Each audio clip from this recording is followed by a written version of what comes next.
from Topgolf most of the way to Boone Bridge, and then west of Lake St. Louis approaching Prospect, a little heavy. South 170 bogs down, Delmar to 64, eastbound 64, backed up through the inner belt. Westbound 70, a little heavy at Jennings Station. A slowdown around Cypress, around the Rock Road, 94 to Zunbell, and after that, it is not bad. Westbound 44 looks like it's thinned out past the bridges downtown. Are you considering life insurance? Penn Mutual's accelerated client experience makes applying for life insurance fast and easy. Ask your independent advisor or go to pennmutual.com/STL. I'm Roger Brand in the MichaelsFlooringOutlet.com Traffic Center. News, traffic, and the latest from the world of sports. This is Rush Hour Sports on 104.1 FM KMOX.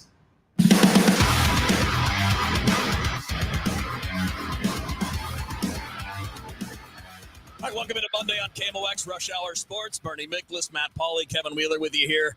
The three musketeers of sports. Here we are. I'm never going to call us that again. Okay. Some people might say Three Stooges, but I defer. That works. I think we can go with that one. Probably a more apt description. Fellas, hope you guys had a good weekend. It was great. A couple of games, wrong outcomes from my view, but a lot of great action this weekend across the board. With the playoff baseball, we saw a performance that nobody's ever seen before from Shohei Ohtani. We saw great college football, a tight Mizzou win. I thought it was a fun weekend. Yeah, I liked it. And I was happy to see Patrick Mahomes and the Chiefs have their offense intact. And we see what the difference it makes when Rashee Rice and Xavier Worthy are out there, opens up some space for Kelsey. The AFC is wide open, and I wouldn't bet against the Chiefs. No, the way Baltimore and Buffalo are struggling, and not to mention some other teams.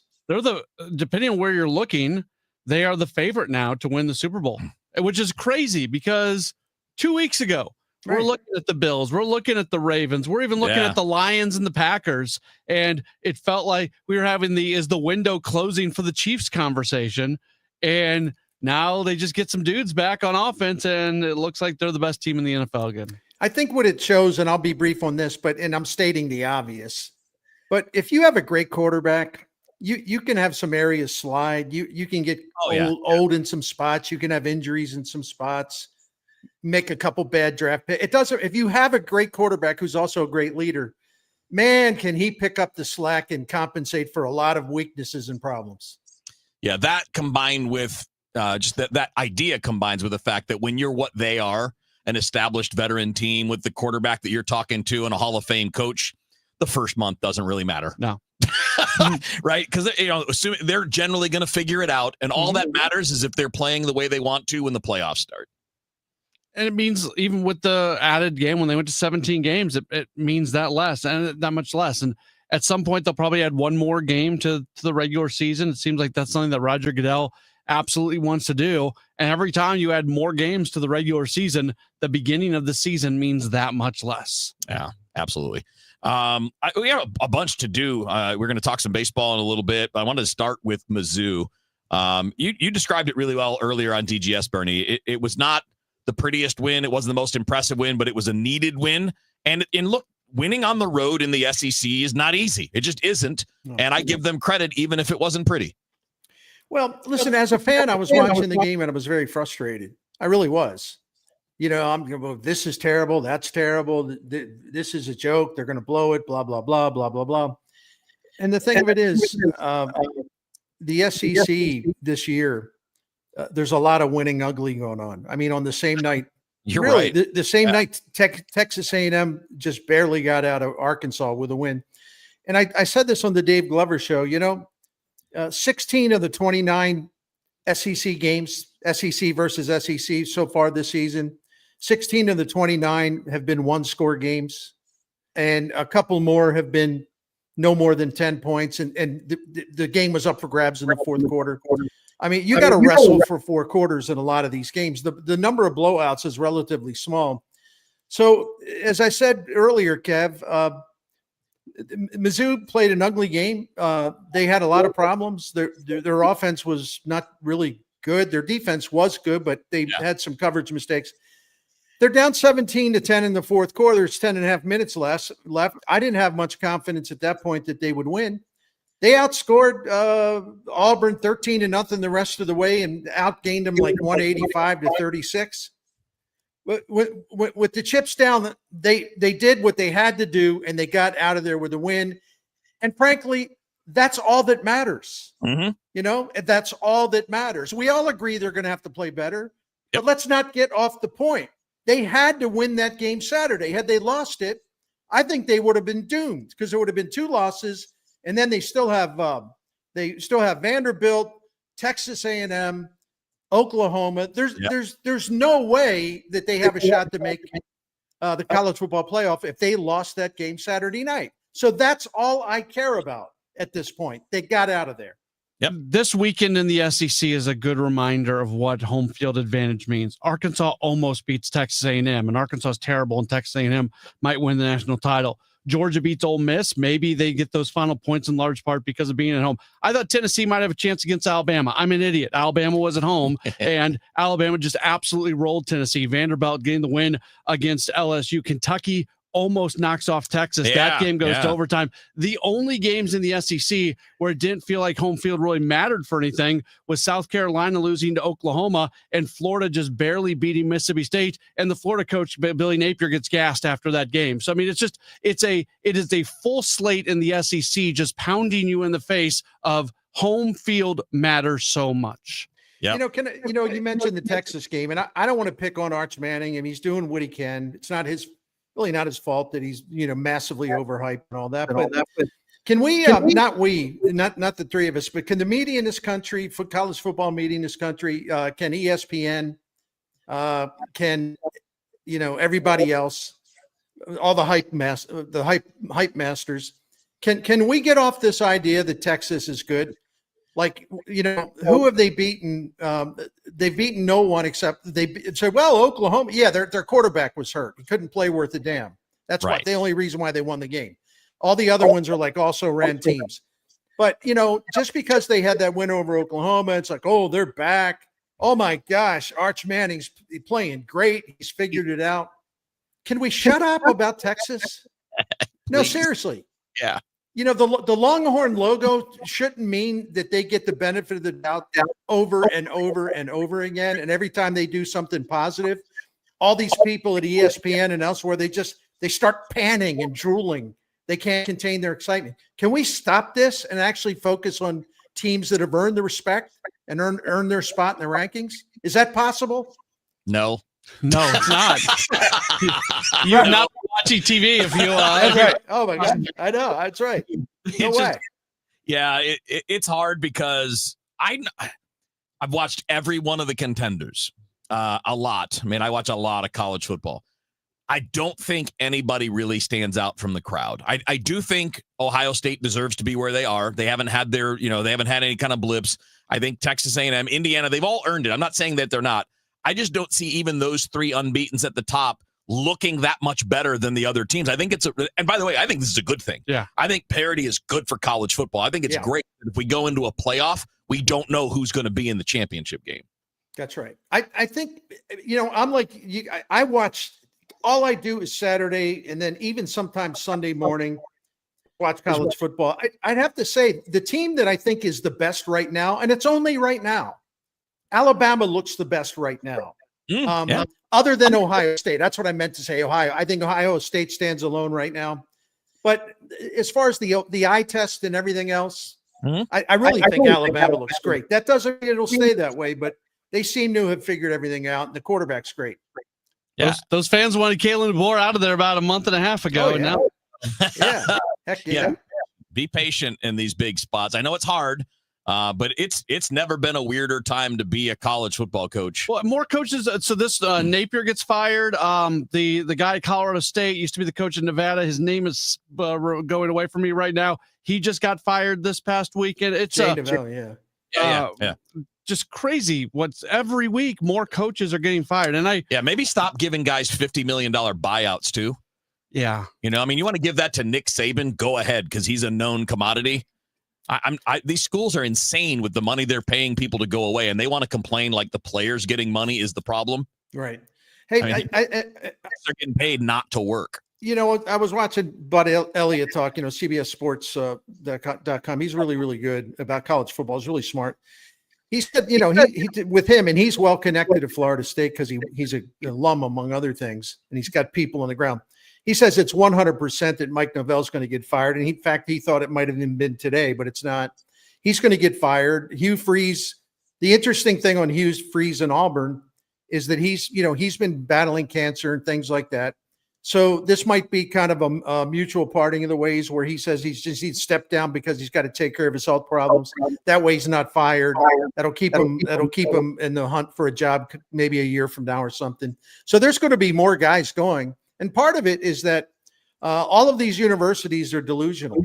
Yes. They're all delusional. Yes. They're like, these people are like, we think Cardinal fans are like, impulsive, and they want to sign everybody and fire everybody and sign everybody and fire everybody.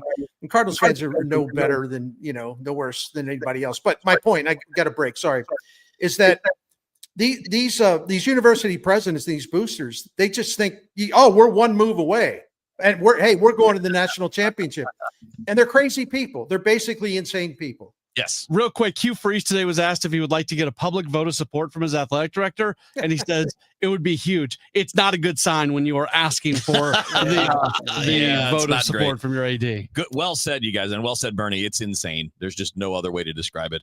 All right, it's Monday, Rush Hour Sports. Bernie Miklasz, Matt Pauley, Kevin Wheeler with you here. We're going to do a little baseball when we come back here on KMOX. I met my wife in law school at the University of Florida. She was from upstate New York, and I was from Kentucky. We met at a daily mass at St. Augustine's. She was the most beautiful girl I'd ever seen in my life.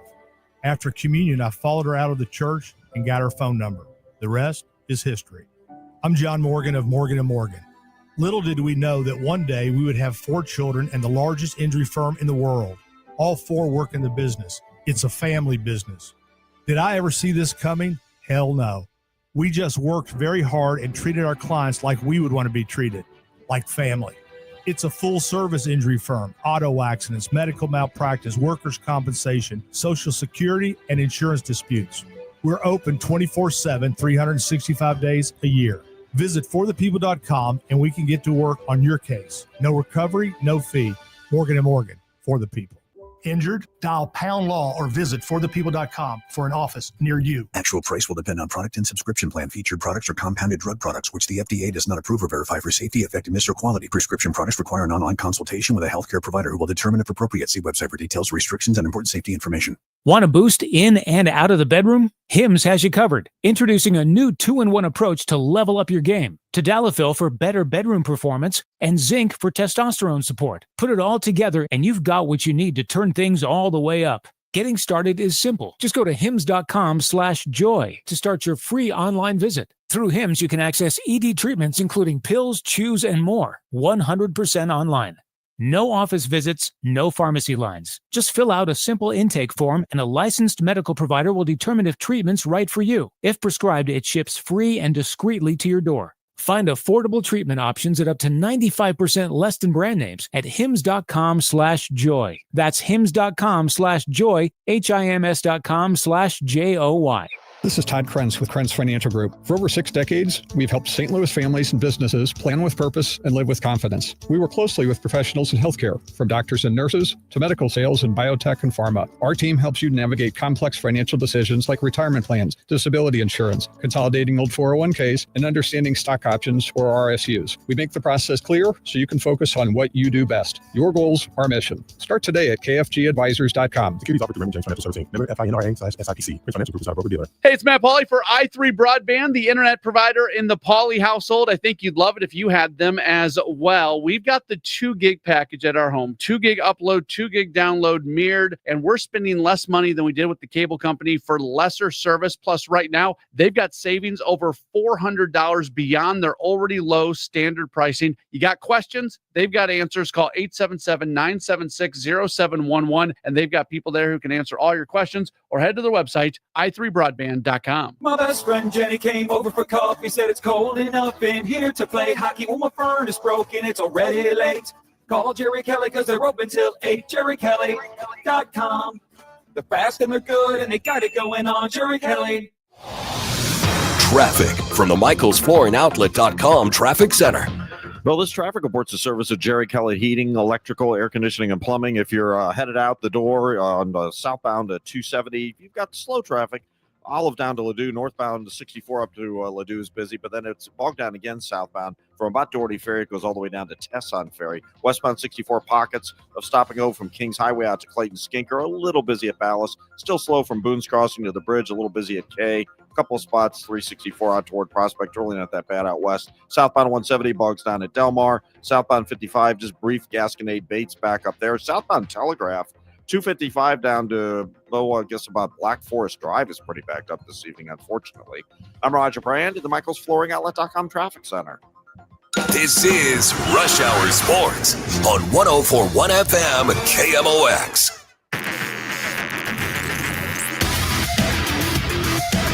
Monday on Rush Hour Sports on KMOX. Bernie Miklasz, Matt Pauley, Kevin Wheeler with you here, shifting to a little baseball. I want to bring up the Ohtani performance from the weekend. I do want to talk about some of the really interesting impact that we're seeing from very young pitchers on playoff teams. Trey Savage was fantastic last night. He's barely a year removed from the draft, and here he is winning games in the postseason. So we're going to get to that. I think pitching is going to be a fun conversation today. And Bern, you mentioned to us that you want to tease with a piece that you put together today on Cardinals pitching that can kind of tie into all this stuff. Yeah, it's funny because I'm typing. It's finally available to go online, so I'm doing that as we speak. So I can multitask. I think the best way to put this is I kind of shot down the premise that, oh man, you can never find starting pitching. Actually, you can always find starting pitching, and history tells us that Chaim Bloom knows how to find it. But to get it to, that's just part one. And I give examples of like a big long list of pitchers, starting pitchers in this postseason, and how some were drafted, 4th round, 7th round, Skubal, what was he? 14th round, 13th round. Yep. I mean, all kinds of guys drafted in the later rounds, all kinds of guys who were acquired by trades. And the teams that got them really didn't give up hardly much. They really didn't. I looked at all these trades.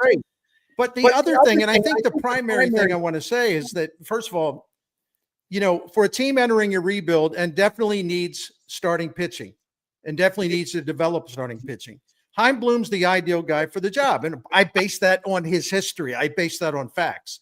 The other thing is, and let me just go through this really quick. I apologize. Thank you for letting me do it. Good. You go to STL Sports Central and take a look at this. From 2009 through 22, that's 14 seasons, right? The Cardinals were third in regular season victories behind the Dodgers and Yankees. They won the 5th most postseason games with 79 wins. They 2 pennants, a World Series, competed in 5 NL Championship Series, made 10 postseasons. Only the Yankees and Dodgers had more with 11. And so during those 14 years, I'm getting to the point. The Cardinals were number 3 in the majors in starting pitching ERA, number 2 in fielding independent starting pitching ERA, 3rd in innings, 3rd in quality starts. Okay. Over those 14 years of great success, 61% of the innings were covered by Cardinal starters who were homegrown Cardinals or else were acquired when they were in the minors. But all of the pitchers, it's like 30-some pitchers, made their major league debuts as St. Louis Cardinals. So for all these people that are just like constantly, it's like payroll. No, the Cardinals got away from what they used to do best. And I just gave you the facts, the whole card facts about how essential it is to develop your own starting pitching. And they got the right guy in charge of this now. This has nothing to do with payroll because the Cardinals are never going to be in the deep waters for people like Ohtani and Yamamoto. And oh, by the way, I don't think the Cardinals were on their wish list. Okay. But the importance of developing your own starting pitching is just so stinking obvious. And I think we need to pay more attention to that. And I like what the Cardinals are doing and their approach they're going to be taking. That's it. Yeah. And it's a 2-part thing. It's who you target, right? So you look at those guys you mentioned, Skubal in the 9th round. You look at Brian Wu as, I think, a 7th or 8th rounder. Those teams are drafting stuff. right? They're not just taking a guy because he can throw strikes in college.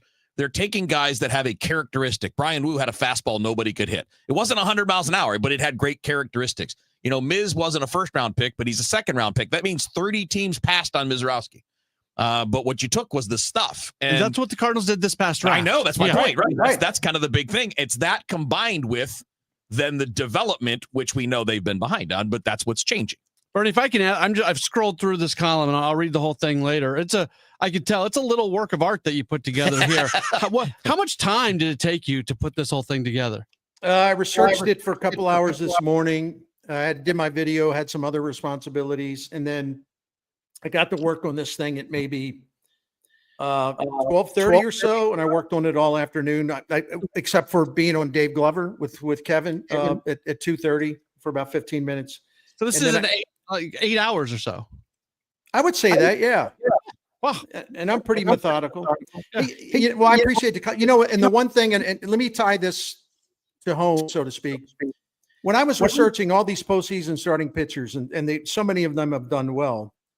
When I was researching, well, who drafted this guy, or how was this trade made, or how was that trade made? You know whose name kept popping up all over the place? You probably know the answer. Chaim Bloom. Mm-hmm. I mean, popped up all over the place. I mean, that impressive young left-hander that we saw the Red Sox start, Connolly early, fifth round draft pick by Chaim Bloom, right? The Red Sox got Garrett Crochet, and they got him from the White Sox because they sent 3 guys that Chaim Bloom drafted to the White Sox.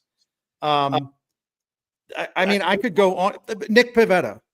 Yeah. He got him as the Red Sox general manager. He got him from the Phillies for 2 journeyman relievers, and he pitched 4.5 seasons and did well, and was a key part of the team that got to the ALCS in 2021. I mean, I could go on. Chaim Bloom's name is all over a lot of these trades, and and you look at some of the draft picks they made with starting pitching, and one of the greatest trades I've ever seen, that the Tyler Glasnow trade, where Bloom got who did he get? He got all kinds of talent in return for Chris Archer. Yep. They got Glasnow, Austin Meadows, from Pittsburgh. That he came from Pittsburgh, right? And then later, he also got a player to be named later that Nick Paz. His name. Oh, Shane Baz. Yeah, Shane Baz. I'm sorry. He's okay. Well, but he had, and I'm sorry, I'm stumbling a little bit, but I can't read my own notes, so I'm getting old. But no, I mean, much work.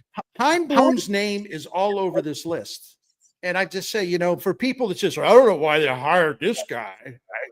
Well, that's why you have me to do the research. The only thing I ask is you pay attention to the research instead of trying to push back on it. For whatever reason you would want to do that, I have no idea. Yeah, because the name's not exciting enough. That's Bernie Miklasz, Matt Pauley, Kevin Wheeler with you. We're going to stick on the pitching thing because we've seen, you listed a few of those guys, Bernie, some of these young guys, and I know they're listed in your story too, some of these young guys that are impacting the playoffs. I want to talk about getting young, talented starting pitchers to the big leagues faster.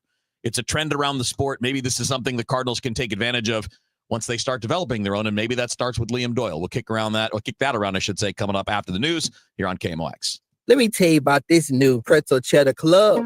Hey, I'm Carlos. And I'm Ebony. And a little thing we love about the Chick-fil-A Pretzel Cheddar Club is the tangy Dijon with the pretzel bun. It takes it to a whole nother level. It goes perfectly with the chicken and the cheddar cheese and the bacon. Man, you know how much you love bacon.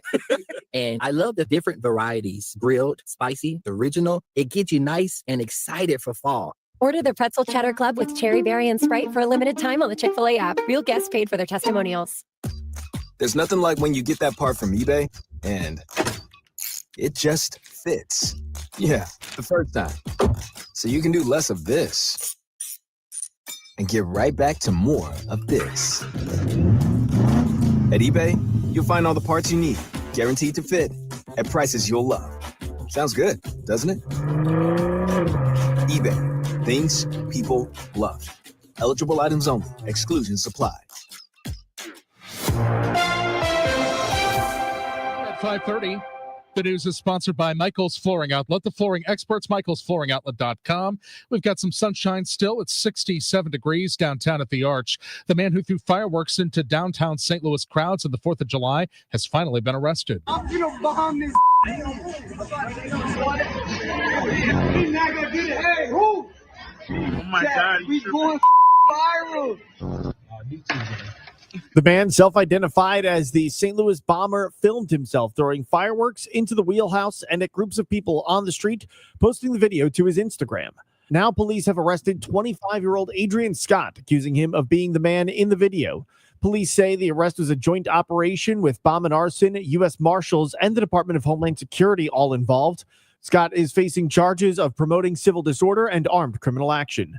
Sean Malone, KMOX News. The Trump administration has been revoking the visas of college students around the country this year. Now that the fall semester is here for Missouri colleges and universities, Elisa Nelson has contacted public universities in each region of the state to compare their international student enrollment figures to their fall semester of 2024. At Southeast Missouri State University in Cape Girardeau, international student enrollment has declined by 63%. The University of Central Missouri in Warrensburg has an additional 14% undergraduate students and about 62% fewer graduate students from other countries. Missouri State University in Springfield is dealing with a 30 to 40% drop. For the University of Missouri system, it has 530 fewer international students among its 4 campuses. In Maryville, Northwest Missouri State University's international student population has fallen by 432. As for Truman State University in Northeast Missouri's Kirksville, its figures remain virtually unchanged.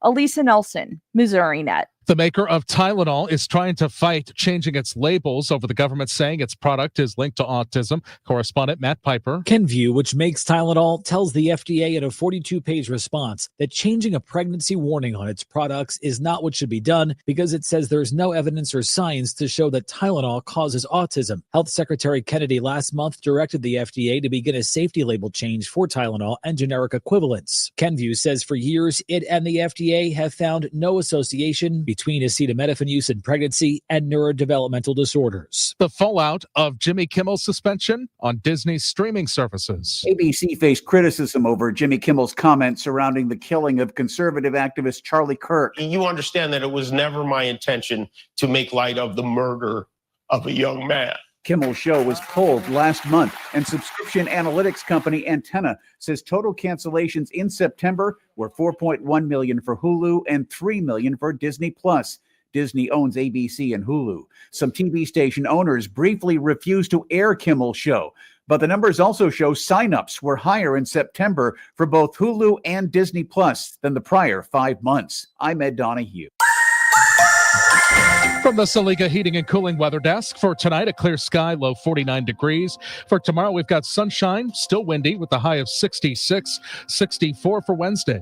Right now, it's 67 downtown. I'm Michael Calhoun, KMOX News. It's the Medicare Advantage annual enrollment period, and Humana knows not everyone has the same needs when picking a Medicare Advantage plan. Thank you. Now that I'm retired, I want to enjoy the life I've worked hard to build.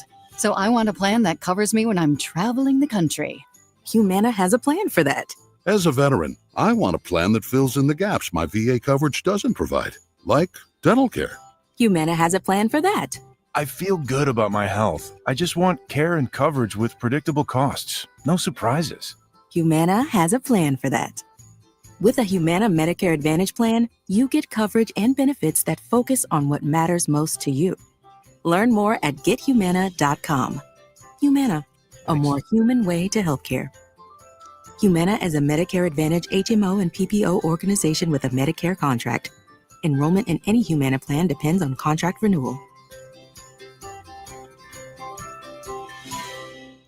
Bernie Miklasz here on behalf of Saliga Heating and Cooling, a Daikin comfort dealer. And the Saliga family, of course, has been taking care of generations of St. Louisans since 1927, nearly 100 years, family owned and operated. The Saligas have just upheld these high standards for nearly a century.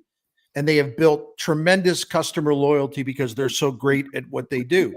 And the Miklasz family is one of those customers.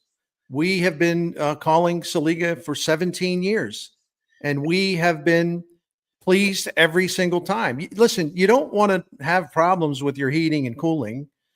I mean, who wants that? But if you do have problems, and problems are pretty much inevitable at some point, you want to know who you can call, because you want to know, who should I trust? Who can I trust? Who will play it straight? Who will explain everything? Who will not try to upsell or hustle me into buying something expensive, or a more expensive repair job? This is where Saliga passes the test. Their integrity, as far as I'm concerned, 100%. They always actually look for the least expensive solutions to try to save us money. And that includes having a priority club. It's a maintenance program. Sorry, it's a maintenance plan that's going to save you money by extending the life of your current equipment. And it has saved the Miklashes all kinds of money through these many years. And you'll also receive some perks like priority scheduling. But most of all, with the priority club, you'll have the comfort of knowing your home is safe and secure and ready for all seasons. So go with the family that has been doing this for nearly 100 years and has the track record and the credibility that you can trust. Find out everything you need to know by going to SaligaHeatingandCooling.com. Thank you. Hi, this is Charlie Brennan. I see clearly now, thanks to the doctor's doctor, Thank you. Greg Birdie, Ranjan Malhotra, Robert Brusati, and Andy Royer. You can too. YourEyeDoc.com. We all hear the radio ads about the IRS. They tell you to be afraid, to be scared, and they try to frighten you into calling. I'm not here to do that. Tax Relief Advocates is different. TRA is here to tell you that if you owe money to the IRS, whether it's $5,000, $50,000, or $500,000, we have a solution. It doesn't matter if you're sitting in your car, at work, or with your kids. No matter where you are, call now. 800-575-9834. Don't lose hope. TRA can eliminate or reduce what you owe to the IRS. Generous programs are now available that can give you a fresh start. Our passion is taxes and helping individuals fix their IRS problems. We have over 1,000 5-star reviews on Google and an A+ with the Better Business Bureau. You don't need to be afraid of the IRS any longer. End your tax nightmare today by visiting us online at TRA.com or call 800-575-9834. That's 800-575-9834. Tax Relief Advocates. Real solutions for real people. DEA's National Prescription Drug Takeback Day. Learn more at DEATakeback.com. Help keep our community safe and healthy during National Prescription Drug Takeback Day, October 25th. Find a collection site near you at DEATakeback.com. Do your part to lower overdose deaths and prevent drug misuse before it starts. The legendary Fast Eddie of Fast Eddie's Bon Air and Redbirds Hall of Famer, Jason Isringhausen. Hey, Izzy, what's going on, man? Looks kind of like you got something on your mind. Well, Eddie boy, I'm thinking you may need to change the name of your place from Fast Eddie's to $5 Eddie. $5 Eddie? Man, why in the world would I call it $5 Eddie? Well, I was in there the other day and bought myself the coldest beer I've ever had in my life. And I gave the guy $5. And then I went over and got some of those huge cold water peel and eat shrimps. And I gave her $5. Well, I never really thought about that. There's a lot of $5 going on in there. And then I went back up and got one of those huge Fast Eddie cheeseburgers, and I gave them $5 again. Man, definitely has a ring to it. I think there's a lot of $5 going on. Yeah, and I had about $100 worth of good time. Well, that's good to hear, and it's easy to do with live music 7 days a week and a big old party going on that big, beautiful outdoor patio. Well, like Mr. Shannon always says, if you're 21 and in the mood, head on over to Fast Eddie's Bon Air in Alton, Illinois, and maybe take a selfie on that old Harley Davidson of mine. Who else has got a Cardinal Hall of Famer's Harley Davidson sitting out on the patio for some selfies? Only Eddie boy. It's the most inspiring night in sports, the Musial Awards at Stiefel Theater. You can be in the audience for this nationally televised event from St. Louis. Named for Stan the Man, the Musial Awards celebrate those who uplift us through their extraordinary sportsmanship. Experience the remarkable moments and people that make this an event like no other. The Musial Awards, presented by Maryville University, Saturday, November 22nd. Tickets at musialawards.com. Sponsored by Progressive. We make the claims process easy so you can get back on the road in no time. It's why over 43 million drivers trust Progressive. See for yourself at Progressive.com. Traffic from the MichaelsFlooringOutlet.com Traffic Center. Well, we got a couple of backups on the south side right now. One of them should be getting better because they just cleared a stall southbound 55 at 4500 Broadway. It was in the right lane. It's gone now. There's just a backup at Gasconade, so it didn't get too out of hand at least. Southbound Telegraph is still backed up. They had a crash pretty close to Black Forest. Southbound Telegraph is jammed 255 all the way down into that area, so that's a mess. Been pretty congested for a while there. Southbound 170 slow, Parkway down to 64, north 170 busy, Scudder up to Airport Road, westbound 64 from the Science Center out to Clayton Skinker slow. But Boone's Crossing longer area to the bridge, a couple of heavy spots, and then west of Lake St. Louis Boulevard to Prospects a little off the pace. South 270, Big Bend to 44, and then a couple of spots as you approach Gravois after that are just kind of slow. I'm Roger Brand at the Michaels Flooring Outlet.com Traffic Center. Rush Hour Sports continues on 104.1 FM, KMOX.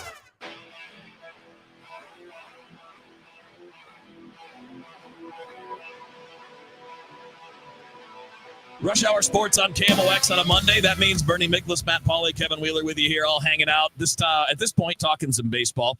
And Bernie, that was really great stuff on the pitching side of things. And I want to continue with the pitching theme because in addition to seeing, the stars come out and perform, Blake Snell and Yamamoto and Ohtani and all these guys that we've seen, Kevin Gausman's. We've seen younger and younger guys being leaned on in the postseason by teams, right? Mizorowski's a young guy. Trey Savage last night pitching with the season on the line. The guy he just got drafted out of Wake Forest a year ago, and he's pitching these things. I think this is a trend around the sport. Teams are taking minor leaguers with stuff, and they're zooming them through rather than having them waste bullets. And I hope that this is a trend that the Cards jump on. You got to have the guys. I mean, you don't need to zoom through with somebody that stinks.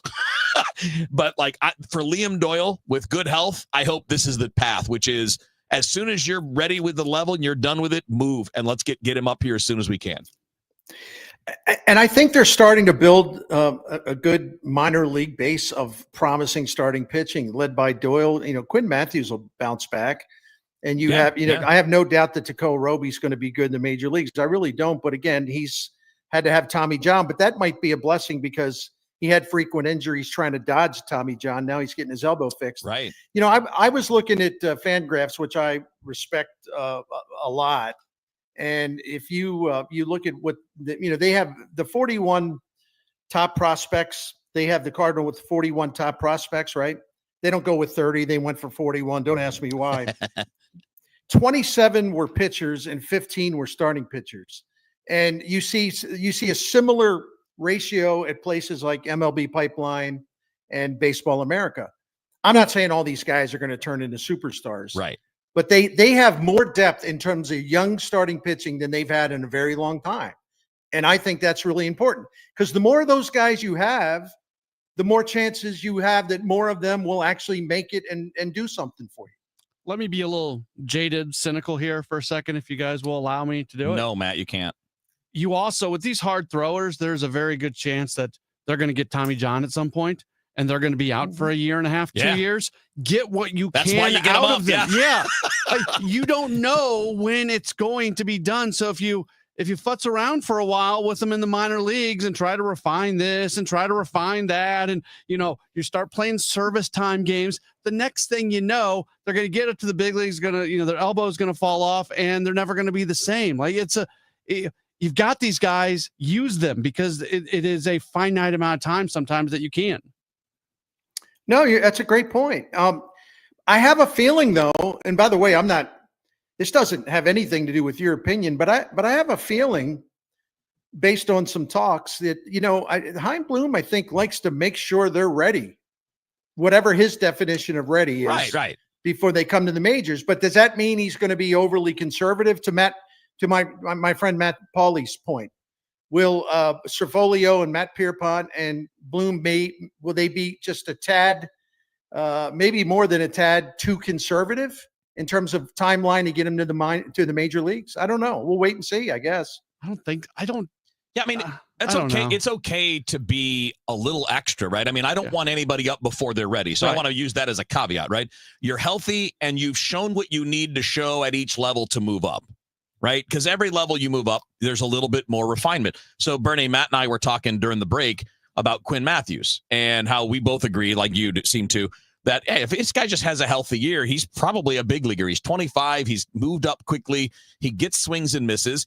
Maybe a concern is that he gets swings and misses in the minors that he won't get in the majors because guys in the minors chase and major leaguers chase less. But that's okay. We're not going to know that till they get there. But you can only do at that level what you can do at that level. I mean, you can only, it's kind of like the argument the Cardinals make for not wanting to send Walker down. We won't be able to see the adjustments because it's the minor leagues. Well, I disagree with that. But you're not going to know for sure until you're facing big league hitters what will work precisely and what will not. No, exactly. And the thing about Matthews, he had a rough, there was so much hype about him. He had a rough 2025 because he had the shoulder strain and then he had lost his command. Yeah. But what I like about it, man, is the guy was tough enough to make 24 starts and definitely worked on a lot of things that will benefit him going forward. So he's got a feel for pitching, and I think he's got mental toughness. And I can't help but believe Matt Pierpont is going to find something that'll help him maybe unlock another door or two, Yeah. So that's the key too. The people that Chaim Bloom have brought in, look at that Seattle staff, look at those starters. Matt Pierpont had a lot to do with that. Yeah. So they got the right guy in here as their pitching director. Yeah. And a guy like him, Matt, he doesn't have to throw 98 to get people out. I mean, he's gained velocity, so he throws hard enough, but his changeup's his best pitch. So if you've got an out pitch and some decent velo, if you can throw strikes, you get big leaguers out. Yeah, I'm not upset that he didn't get to the big leagues this year because of the injury, but I think we saw enough from him at AAA that's like, okay, what is this going to look like now against big league hitters? And we'll see it a little bit in spring next year. But unless he just is sitting with an 8, Grapefruit League ERA next year, I don't know how you don't make him part of the rotation at the beginning of the year. Yeah. I mean, he is 25. So, I mean, it's not like he's not late, right? Some guys don't arrive till then, but it's because he was a college guy when he was drafted, and he was already, 22, 23 by the time he was drafted, and he had his breakout year at 23. So, and he just turned 25 this month, by the way. So it's not like he pitched at 25 this year. But it's just one of those deals where this team has the ability, now that they've added some arms and you're starting to get some more quality velo, to go ahead and get guys there. To not have to say we have to build up to X number of innings. Well, these other teams aren't waiting for that. No, because they'll space it out. They'll use a 6th starter. They'll use some openers here and there. They'll do creative things so that they can have their most talented guys getting people out in the big leagues. Sorry, Bernie, but if the Cardinals would have traded Eric Fetty last offseason and on opening day might have had Michael McGreevy, they might have been the Cincinnati Reds this year. They might have been that team that snuck into that final wild card spot when the Mets, the bed. Like that. that's the difference, and that's why getting these young guys in there, you just never know what it's going to be. And one of the notes I had in the piece that I wrote that's at STL Sports Central right now, and of course it could change going forward a little bit. But right now, the starting pitching ERA this postseason is 3.65, which would be the lowest in a postseason since 2019. Wow! It would be the 6th lowest since 2000. And if you look at the list of names that have made starts, there's a lot of young pitchers on that list. Yep. A lot of young pitchers. Tons. Really, really impressive. So I think that backs up what we're all saying, especially you, Kevin. It backs it up. These guys are more than ready. Hey, it doesn't mean they're not going to get beat up. Right. Yasavage got beat up in his second postseason start, but look at the way he came back last night. Yep. These guys are just ready to go now. They're on an advanced cycle down in college baseball, So they're not babied in college baseball. They're ready to pitch in the majors pretty soon. The way Michael Wacha was. That's a great point. Great point. A lot of those teams have pitching labs that rival major leaguers, those college teams. Right, so right. These guys are coming in more ready than ever before. That's Bernie Miklasz, Matt Pauley, Kevin Wheeler. We're going to talk about maybe the greatest single game performance in baseball history over the weekend. What do you mean, maybe? I'm trying to tease. Wait on Shohei Ohtani's weekend coming up next on KMOX. DraftKings Sportsbook, America's top-rated sportsbook app, is coming soon to the Show Me State. New Missouri customers can download the DraftKings Sportsbook app today. And when we go live, place just a $5 bet to unlock $300 in bonus bets. Starting November 17th, you can create your DraftKings Sportsbook account in Missouri and get ready for launch day on December 1st. DraftKings Sportsbook brings you everything you need to elevate your game day, including live in-game betting, lightning-fast payouts, and endless ways to get in on the action, all right from your phone. Download the DraftKings Sportsbook app now and grab $300 in bonus bets with just a $5 bet when we go live December 1st. In partnership with DraftKings Sportsbook, the crown is yours. Gambling problem? Call 1-800-GAMBLER. 21 and over. Physically present in Missouri. Eligibility restrictions apply. Bonus bets expire 7 days after issuance. Excludes customers who redeem pre-launch sign-up offer. Terms at sportsbook.draftkings.com/promos. SNL Coin. We buy gold and silver coins, silver and gold jewelry. Also buying gold-filled and silver plates. Before you sell, call SNL. 314-544-3600. 314-544-3600. SNL Coin. From your friends at Lombardo Homes, congrats to Dave Glover and the DGS Show on 25 years of building something great. Thanks for keeping St. Louis entertained, informed, and laughing all along the way. You've got your whole life ahead of you, so choose a Medicare plan you can count on. And that's what you get with a Medicare Advantage plan from United Healthcare. With more than 45 years' experience serving its members, United Healthcare has plans with low monthly premiums that fit your life today and as your needs change tomorrow. The Medicare annual enrollment period ends December 7th, so go to uhc.com/Medicare today. United Healthcare Medicare plans. It's Medicare coverage Missouri can count on. Traffic from the MichaelsFlooringOutlet.com Traffic Center. Well, the biggest backup we have out there right now is southbound Telegraph. It's backed up approaching Forder all the way down to Black Forest. We had a crash, and it's still a solid jam. Southbound 55, just a little busy approaching Bates. Not bad. Westbound 64, a little slow stuff. Hampton out through Bellevue, and then it's Lake St. Louis Boulevard to Prospect where it's kind of busy. If you're on South 170 Brentwood to 64, that's a little slow. Westbound 70 looks great from downtown all the way out to Wentzville. Northbound 61, midway between Eolia and Bowling Green. A little bit of a delay there. We have an overturned semi-crash they're dealing with. At North 55, a brief backup, or at least a slowdown approaching 67. I'm Roger Brand in the MichaelsFlooringOutlet.com Traffic Center. This is Rush Hour Sports on 104.1 FM KMOX.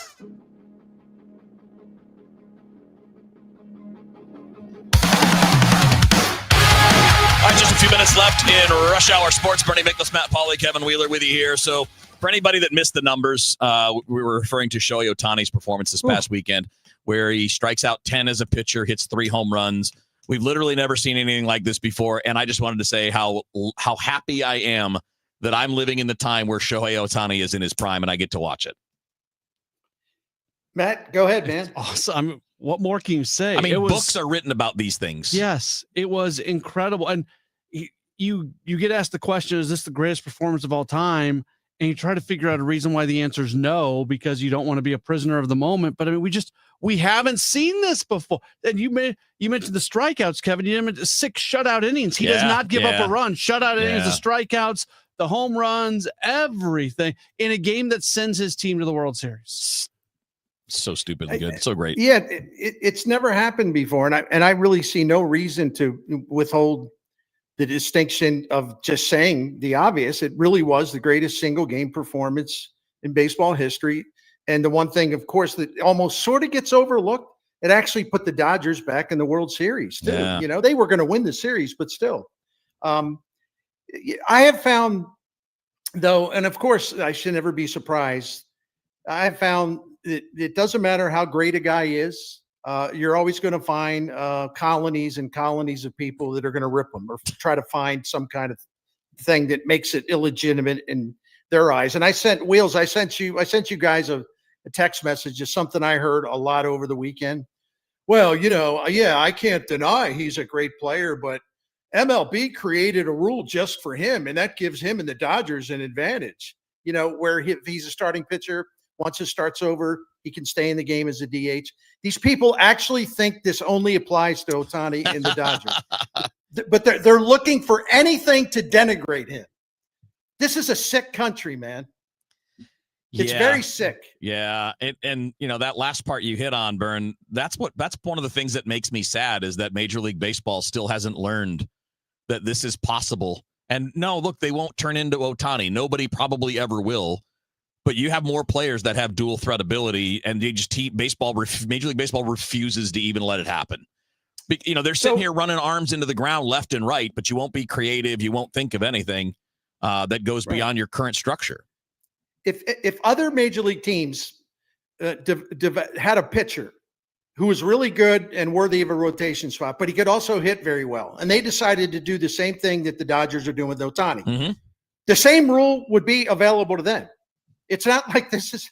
I mean, how stupid can people be? But that just shows you how great Ohtani is, because no other team is able to take advantage of that rule, because no other team has developed a player that can do what he does. Yeah, they won't even try. But if they did, they would be able to use the Ohtani rule. It's not really the Ohtani rule. No. It's just a rule that should be put in place if you have two-way players. Yes, and it's a rule that exists in college and high school and every other level of baseball already as well. Right. Guys, have a great night. Enjoy the doubleheader Monday Night Football and Game 7 between the Mariners and the Blue Jays. Should be a lot of fun. We'll talk again tomorrow. Matt, have a good Sports Up on Line. It's going to wrap it up for Rush Hour Sports here on KMOX. Hey, just check the mail. We've been invited to a seminar, and dinner is free. It's going to be chicken.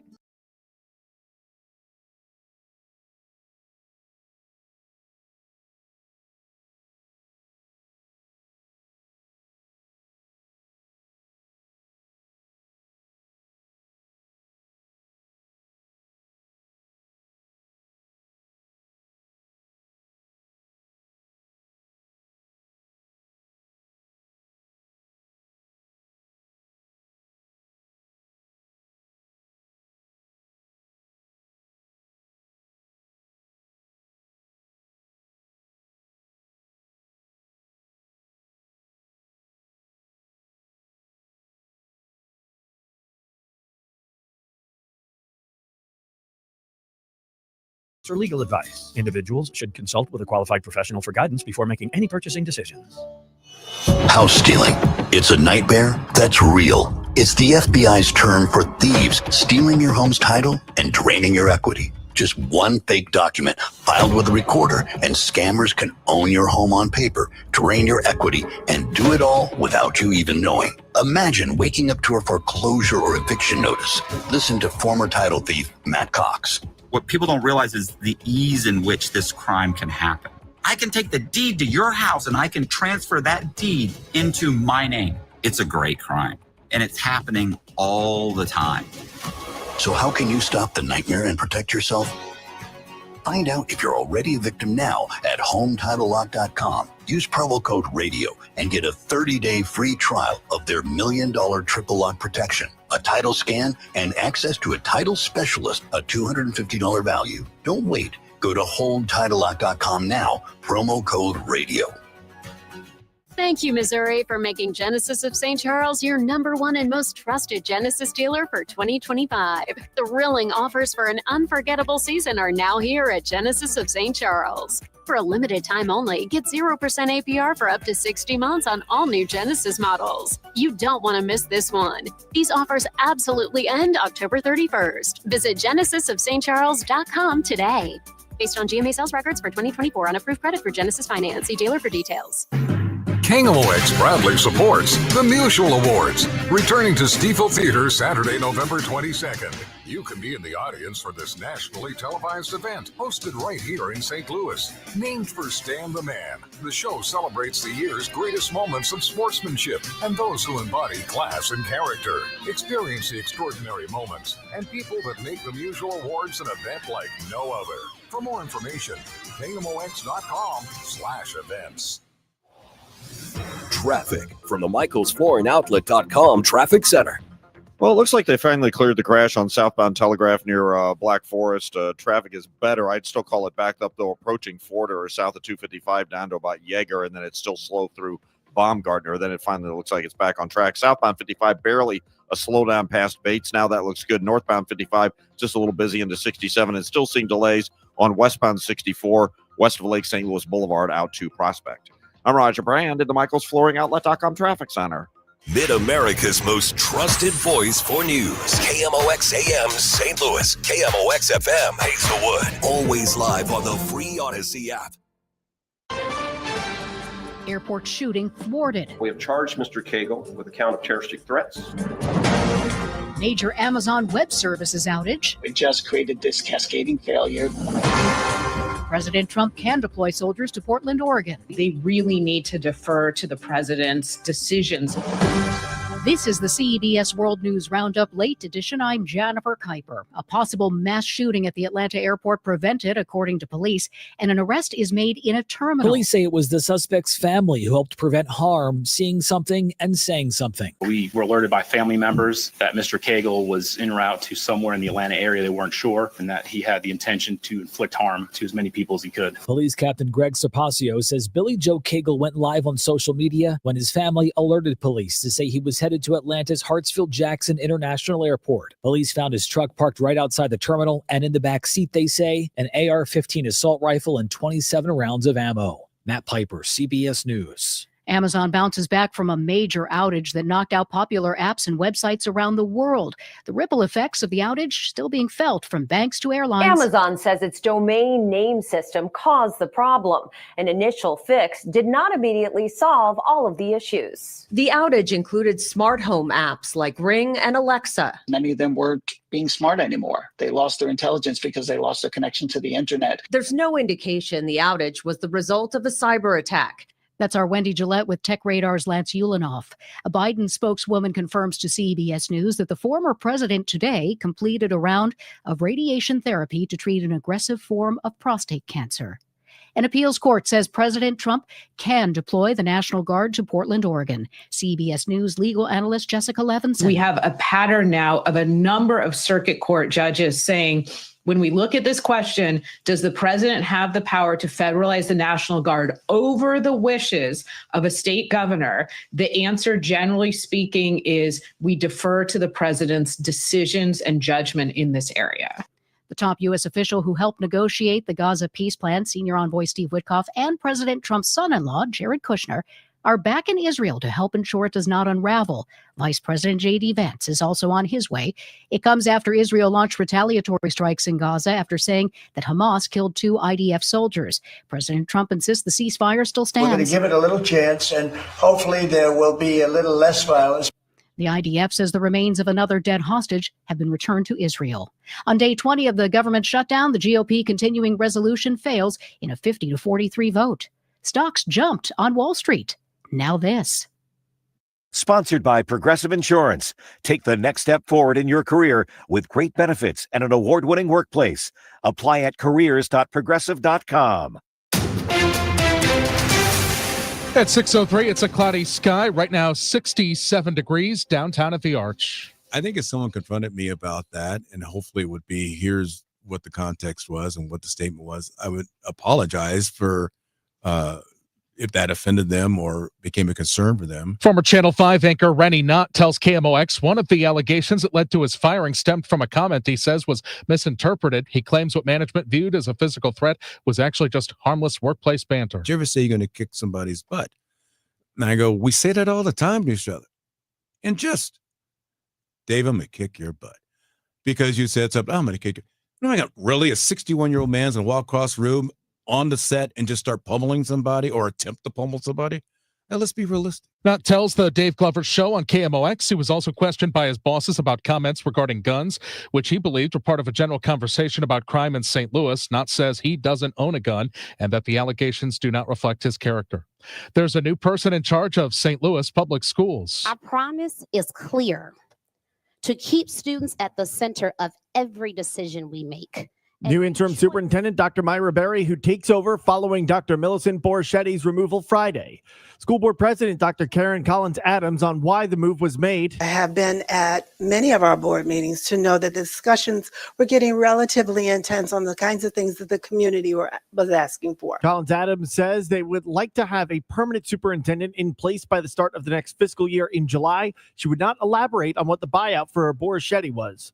Sean Malone, KMOX News. What's next for the planned battery plant in North St. Louis? The Trump administration is reversing course on a $197 million federal grant for it. St. Louis County State Senator Doug Beck says the $500 million project was going to create more than 150 jobs to make battery materials. I think it's a shame that This is legislation that was passed, and then somehow this is unprecedented that another administration comes in, takes funds away and things like that when it was specifically passed by Congress. The U.S. Department of Energy Secretary says the cuts are focused on clean energy, which the president does not support. International student enrollment has declined this fall at several Missouri colleges and universities. The administration cites protests over Israel's war in Gaza and those facing criminal charges for revoking student visas this year. Don Medley with Missouri State University in Springfield says its international student population has fallen 30 to 40% compared with 2024. International students come to the U.S. and they bring a large amount of economic, investment into education. And so as any institution who sees a decline in enrollment, it does affect our bottom line. Missouri Net reports at the University of Central Missouri in Warrensburg, it has 14% more undergraduate international students and about 62% graduate international students fewer than the fall of 2024.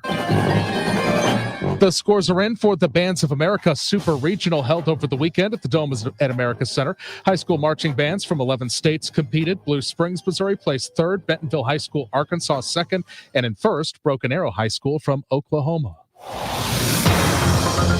Let's get you to Roger Brand right now and find out how the roads are out there. Roger? Well, they're pretty well back to normal, Michael, which is great to see. Obviously, this traffic reports service of the Penn Mutual Life Insurance Company. Telegraph's finally all thinned out from earlier problems where he had a crash at Black Forest. It was jammed most of the way back to 255 for a good chunk of the evening. The only delays on the highways right now, westbound 64, a little slow, Clayton, Skinker, McCausland, and right through Prospect. And then northbound 61 at Cyrene. That's about midway up from Aeolia to Bowling Green. A little bit of a delay running through there. Just a slowdown, though. And that's due to, I believe it was an earlier overturned tractor-trailer crash they're still working with. Chances are you have a lot of people who depend on you, your family, maybe even employees. Life insurance from Penn Mutual can provide you peace of mind and protect the most important people in your life. Ask your independent advisor or go to pennmutual.com/STL. I'm Roger Brand in the michaelsflooringoutlet.com Traffic Center. No question, the fall feel is in control, along with a gusty north to northwest wind. Clear and chilly overnight tonight. Evening temperatures quickly drop into and through the 60s. How about 49 for the overnight low? On Tuesday, sunny. Breezy to windy again, especially during the afternoon. 66 for the high, so it will be a little cooler than today.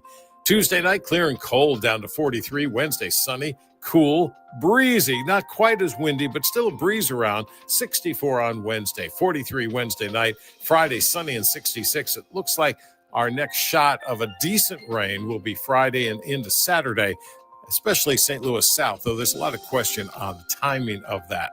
From the Saliga Heating and Cooling Weather Center, I'm meteorologist Dave Murray on 104.1 FM, KMOX. It is 67 right now. I'm Michael Calhoun, KMOX News.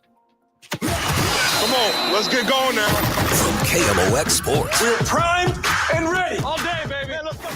This is the Gray Bar Sports Open Live. Gray Bar, your distributor for electrical and datacom needs. On 104.1 FM, KMOX. All right, here we go. Welcome in. It is a Gray Bar Sports Open Line, a brand new week worth of a Gray Bar Sports Open Line right here on KMOX. My name is Matt Pauley. I've got you till 8 o'clock tonight. We've got a lot coming up on the show in about 10 minutes or so. We are going to be joined by NHL Network and FanDuel Sports Network analyst Mike Kelly. He does a lot of data work with his analysis, and he jumps in from one broadcast to another across the FanDuel Sports Network through all their RSNs across the country. He's actually going to be part of the Blues broadcast coming up tomorrow night. So Mike Kelly's going to join us. We'll get his thoughts on the Blues. Next hour, we'll talk with Mark Saxon, associate sports editor with the Columbia, Missouri, and also he's a guy who covered baseball in St. Louis for a while. So we'll talk Mizzou, and we'll also talk a little bit baseball with him. And then also next hour, maybe under the category of biggest sports story from the weekend that is not getting huge coverage. It was quite the night for Lindenwood hockey on Friday night when they went out and they knocked off the number 5 team in the nation, DU Denver. So that we'll talk with Coach Keith Fisher about what his program was able to do on Friday night. Really a special moment for them. And they've done this now 2 years in a row. Last year, if you remember, they beat Wisconsin early on in the season, and Wisconsin was a top 10 team. This year, they beat Denver, a top 5 team, a team that is always in national championship contention. So I'm a big college hockey guy. It hasn't like infiltrated the St. Louis sports market the way it does other markets. There's some places where college hockey is a really, really big deal. And to be fair, I lived in one of those places. I lived in Colorado Springs for a while, and you had both Colorado College and Air Force that had big college hockey programs. And that's where I kind of fell in love with the sport. We're in a bit of an island because Mizzou doesn't have college hockey. The University of Illinois doesn't have college hockey. You got to travel pretty far to find the nearest college hockey program, other than like the nearest major conference college hockey program to St. Louis, unless I'm not really thinking it might be Wisconsin. That would have to be the closest one. Minnesota is in there when you go eat. I mean, Michigan, a lot of those Big Ten but you have to travel. You have to travel a far distance. So would love to see Lindenwood help people in the St. Louis area fall in love with a really, really good sport. So yeah, Keith Fisher is going to join us in the 7:00 hour, and we'll talk a little bit of Lindenwood hockey with him for sure. Fun sports weekend, interesting sports weekend. That Mizzou game, we talked about it a lot during Rush Hour Sports. I give Mizzou the credit for winning. And like I said last hour, if you were with us, playing on the road in the SEC, almost no matter who you play, it's tough. And we saw that this weekend. You've got a team in Texas A&M, legitimate national title contender, going and playing an Arkansas team that hasn't won a game in the SEC. It's a 3-point game. Alabama just absolutely rolled over Tennessee. I thought Tennessee had a shot in that. I actually thought Tennessee was going to win that game because I've seen what Tennessee has done offensively this year, and I thought they were going to overwhelm Alabama. We've got that one wrong. I've been wrong on a lot of college football stuff this year. Don't listen to me when it comes to college football. See, I can admit when I don't know what I'm where I'm going with stuff. But yeah, I really thought Tennessee offensively would do a lot more than they did this weekend.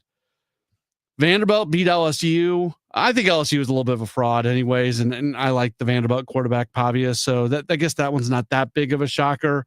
The fact that Texas barely beat Kentucky. I mean, everything you know is the fact that Florida got a win against Mississippi State in Gainesville and still cost Florida their head coach's job. Billy Napier got fired. So the home road thing is a thing. So judging Missouri too much on not overwhelming Auburn probably is not fair. At the same time, if you're Missouri, if you're trying to prove that you are an upper echelon, upper quarter team in the SEC, a team that has a legit opportunity to maybe sneak into the college football playoff, well, then you'd like to see it. You'd rather not see them playing a double overtime game against Auburn, but a win is a win is a win, and nobody is going to worry. The only time the double overtime win against Auburn will get brought up is if they start losing some games. And if they start losing some games and then we get to the end of the season and we're doing the whole resume thing and we say, well, they lost to Oklahoma and they lost to Texas A&M and they barely beat Auburn. That's the only time they had to go to double overtime to beat Auburn. That's the only time that this could come back to bite them a little bit, is if it's going to be used as a way to increase the negativity on their resume. If they go win a bunch of these games that are left in the season, they've got 3 really big games left in the year. They've got a game at home against Texas A&M, the number 3 team in the nation. They've got a game on the road against Vanderbilt, who's now number 10. And they have the game at Oklahoma, who's now number 13. By the way, I'm still not buying Oklahoma. I'm not. Now, part of why they didn't look good against Texas was their quarterback. They brought John Mateer back in that game, and they brought him back a week early. He should have never played. The kid that they had playing while he was injured was doing a perfectly fine job. That's just a bad decision that was made there in Norman to bring him back. But I'm still not a big believer in Oklahoma. They look good this weekend. They had the most impressive, or I guess the most one-sided road victory would be the best way to say it, because they went to South Carolina and just run them off the field, won that game 26-7. So we'll talk a little bit of Missouri football later on in the program. The Blues, that was a nice win for them. Here's where I'm stuck when it comes to the Blues. It is hard for me to talk about them in They looked really good against Dallas, and I'd love for that to be who they are, but I'm not convinced that it is. I know they're not the team that lost 5-0 to the Wild and lost 8-3 to the Blackhawks. I know they're not the team that's given up 1 million goals. It's so early on in the season. My job is to have strong opinions about the Blues, and it's very challenging right now to have strong opinion. I could be disingenuous with you. I could be some hot take artist that turns on my microphone and starts yelling and screaming about things going on with the Blues. That's not what I believe. I think they're a really good team. That's just early on in the season, and this is what happens early on in the season, but it is a challenge for me because part of my job here.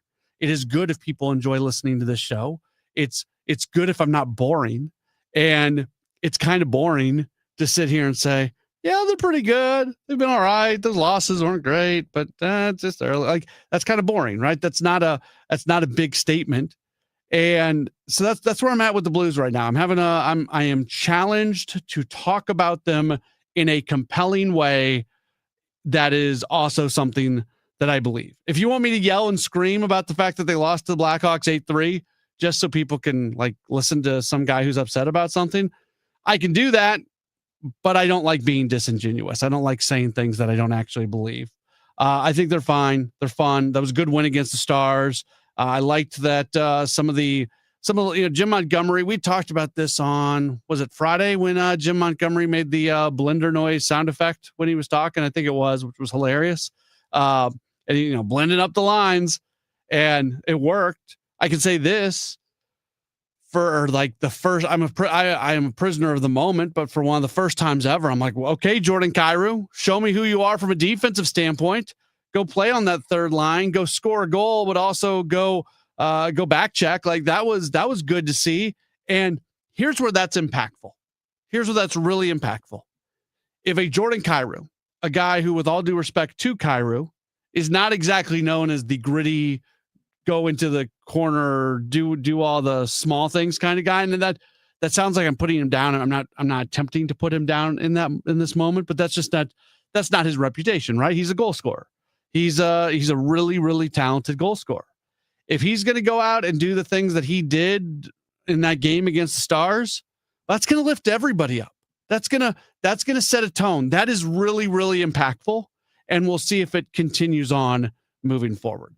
We'll talk a little baseball. We talked earlier in the rush hour about the Shohei Ohtani game. That was crazy. That was crazy.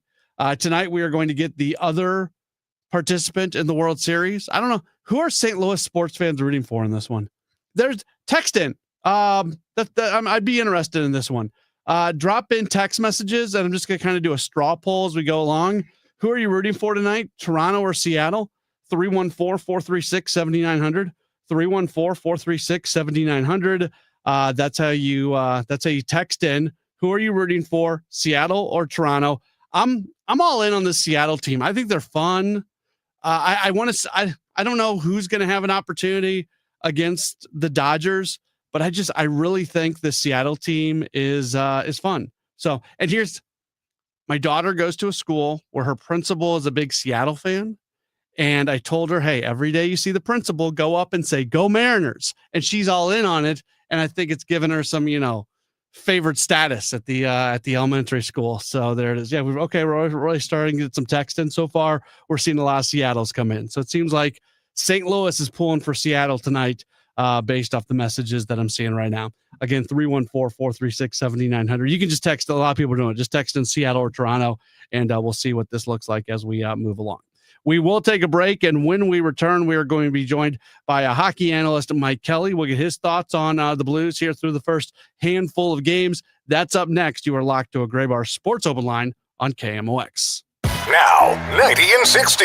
A look back at the latest St. Louis City SC match. Presented by Woods Basement Systems, Inc. Elbow the RSL box against Yedlin. Takes him, end line, crossage back. Volley, Tollin hits it on the crossbar. Grabbed by Hartle. Hartle from the elbow of the 6. Takes a shot. Cabral flies to the near post. Long throw, Padelford. Bluesit, full hitter, Klaus, another hitter, back post, oh, it's in! We're tied in downtown West St. Louis! That's the final whistle on the 2025 season for St. Louis City. St. Louis City 2, RSL 2. City SC returns to action in February of 2026. Hear all the games here on your home for St. Louis City Soccer. Y98. Tripping over uneven concrete? Don't replace it, raise it with concrete leveling. Call the all things basement-y experts, Wood Basement Systems, for a free estimate at 618-249-5503 or learn more at woodsbasementsystems.com. Nobody had to tell your grandparents not to drive while using their typewriters. Why should it be any different for us kids and our cell phones? Distracted driving was the cause of more than 3,000 deaths in 2022. Come on, we're smarter than this. Let's put down the phones and focus on the roads. Drive safe, everybody. Don't drive distracted. A message brought to you by the National Highway Traffic Safety Administration, Project Yellow Light, and the Ad Council. I'm Ed Evans, CEO of Consumer Cellular. Ever wonder why Big Wireless wants you on an unlimited plan? They probably want you to cover the cost of those 20-somethings using all that data every month. But most people 50 and up like me only use 12 gigs or less. Don't get bamboozled by Big Wireless. Switch to Consumer Cellular. Our plans start at just $20, and we use the same towers as the big guys. Join the millions who choose something better, because if you're not using all that data, you're probably getting used. Call 1-888-FREEDOM, visit consumercellular.com/facts or a store near you. Plans include $5 credit for auto pay and e-billing. See site for additional facts. Oh no, stomach issues again? Stomach issues? Who are you? Your pancreas. I could be the real reason for your diarrhea, gas, bloating, stomach pain, or loose oily stools. I thought it was my stomach. People often do, but any of these symptoms could mean having a condition called exocrine pancreatic insufficiency, or EPI. With EPI, the pancreas doesn't release enough enzymes to break down food, but EPI is manageable. Use the symptom checker on identifyepi.com and speak with your doctor. That's identifyepi.com. Sponsored by AbbVie. Workdays can be unpredictable, but your workwear shouldn't be. With a Cintas Apparel Plus program, you'll have freshly laundered garments for everyone on your team delivered every week. Cintas has workwear for just about any job imaginable, with high-performance fabrics and an uncompromising fit that stretches and moves with you. Don't leave looking and feeling good to chance. Visit Cintas.com. Oh, I'm ready! And get ready for the workday. At Gray Bar, we know your time is money. That's why our services go beyond parts and products. With kitting, pre-assembly, wire carts, and Gray Bar smart reels that keep you moving. We stage materials and manage logistics so you can spend less time sorting and more time installing. And with locations nationwide, we deliver when and where you need it, working to make your job easier every step of the way. Yep, Gray Bar does that. With new treatments in the fight against Alzheimer's, now is the time for action. Join the St. Louis Walk to End Alzheimer's Saturday, October 25th at Chesterfield Amphitheater. Help us see a world without Alzheimer's. Register today, alz.org/walk. It's Tom Ackerman for Ophthalmology Associates, the doctor's doctors, 314-966-5000 or online at youridoc.com. Welcome back to the Gray Bar Sports Open Line. Once again, Matt Pauley on KMOX.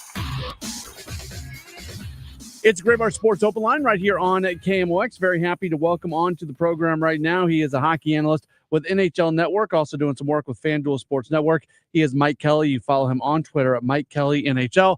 Mike, thanks so much for taking some time with us today. How are you? Hey, my pleasure. I'm doing great, thanks. How you doing? Doing all right. So it's been an interesting start here in St. Louis for the Blues. Obviously, some pretty high expectations for them going in. Some one-sided losses, but also some nice wins on the road. And then they finally got a win against Dallas at home the other day. It's only 5 games in. I know you can't take too much away, but what's been your general takeaway on what we've seen so far from the Blues? Yeah, I think, well, as you kind of touched on, a little inconsistent. The win over Dallas is a big one. I mean, Dallas is as good as just about anybody in the league. And, when I went back and was looking at that game, St. Louis did a really good job of just kind of being tight defensively. Jim Montgomery had some comments after the game about some of the defensive play that he said has been the best he's seen in a while. And so I think for St. Louis, that's been a positive this season. I know their goals against is, the bottom 10 in the league, but defensively, they've actually played really well. And they will get better goaltending. that's kind of it right now, is that the goaltending, there's been a couple off nights, but when that corrects itself, I think this is going to end up being a really solid defensive team. And that'll I think that's the blueprint they're looking for to just build off the rest of their game from. Yeah, Jordan Kyrou's never really been known as a guy who's been a great defensive player, but he had a really solid defensive game against Dallas. He was moved down to the third line. They're continuing to kind of move lines around and figure things out. And if you're getting a really good defensive performance from Jordan Kyrou, that probably means you've got a lot of forwards who are doing things well defensively. Absolutely. When you're offensive players, especially like top offensive players, can be guys making big defensive plays, that sends a signal to the rest of the team, right? That, hey, if these guys are doing it, there's no excuses for anybody not to be doing it. And you're absolutely right. He made a couple of really nice plays. Like the goal that he scored came off of an entry that he had, but that entry that he had started by him breaking up a play in the neutral zone. So that's something when I talk to young players, whether it's early NHL or younger, that I talk about all the time, is like, no forward, especially a skill forward, wants to defend in their own end. Like that, it's hard work and it's not fun. But if you can defend in the offensive zone, if you can defend in the neutral zone and turn that into transition offense, we're having fun again. So I thought that was a great example on his goal of doing exactly that. And he got rewarded for it. We're talking with Mike Kelly, NHL Network, and also FanDuel Sports Network. Somebody that we're continuing to keep a close eye on here is Jimmy Snuggerud. Who's got a little bit of time at the end of last season, but this is his first real full experience in the NHL. We've already seen him jump from the first line to the third line to the next second line. It seems like he's going out there and he's fitting in. He's getting better. What have you seen from a young guy like Snuggerud, who really seems like he's fitting in quite well very early on in his career? I agree with you, and it's good if you can try to do it in a few different spots. And he's a goal scorer. Like he's got a really good shot. I think everybody knows that. But his instincts in the offensive zone are impressive as well, especially for a kid that age. You look this season, if you're looking at forwards per game, I was looking at this earlier today in advance of the game tomorrow that I'll be on FanDuel for in St. Louis. Slot shots on net. If you get shots from here at a high volume and you've got any sort of scoring touch at all, you're going to score a decent chunk of goals. And he ranks 24th among forwards in producing shots from that home plate slot area. He gets chances. He gets in around the net. If you go even tighter to the net, the inner slot right around the net is 29th per game.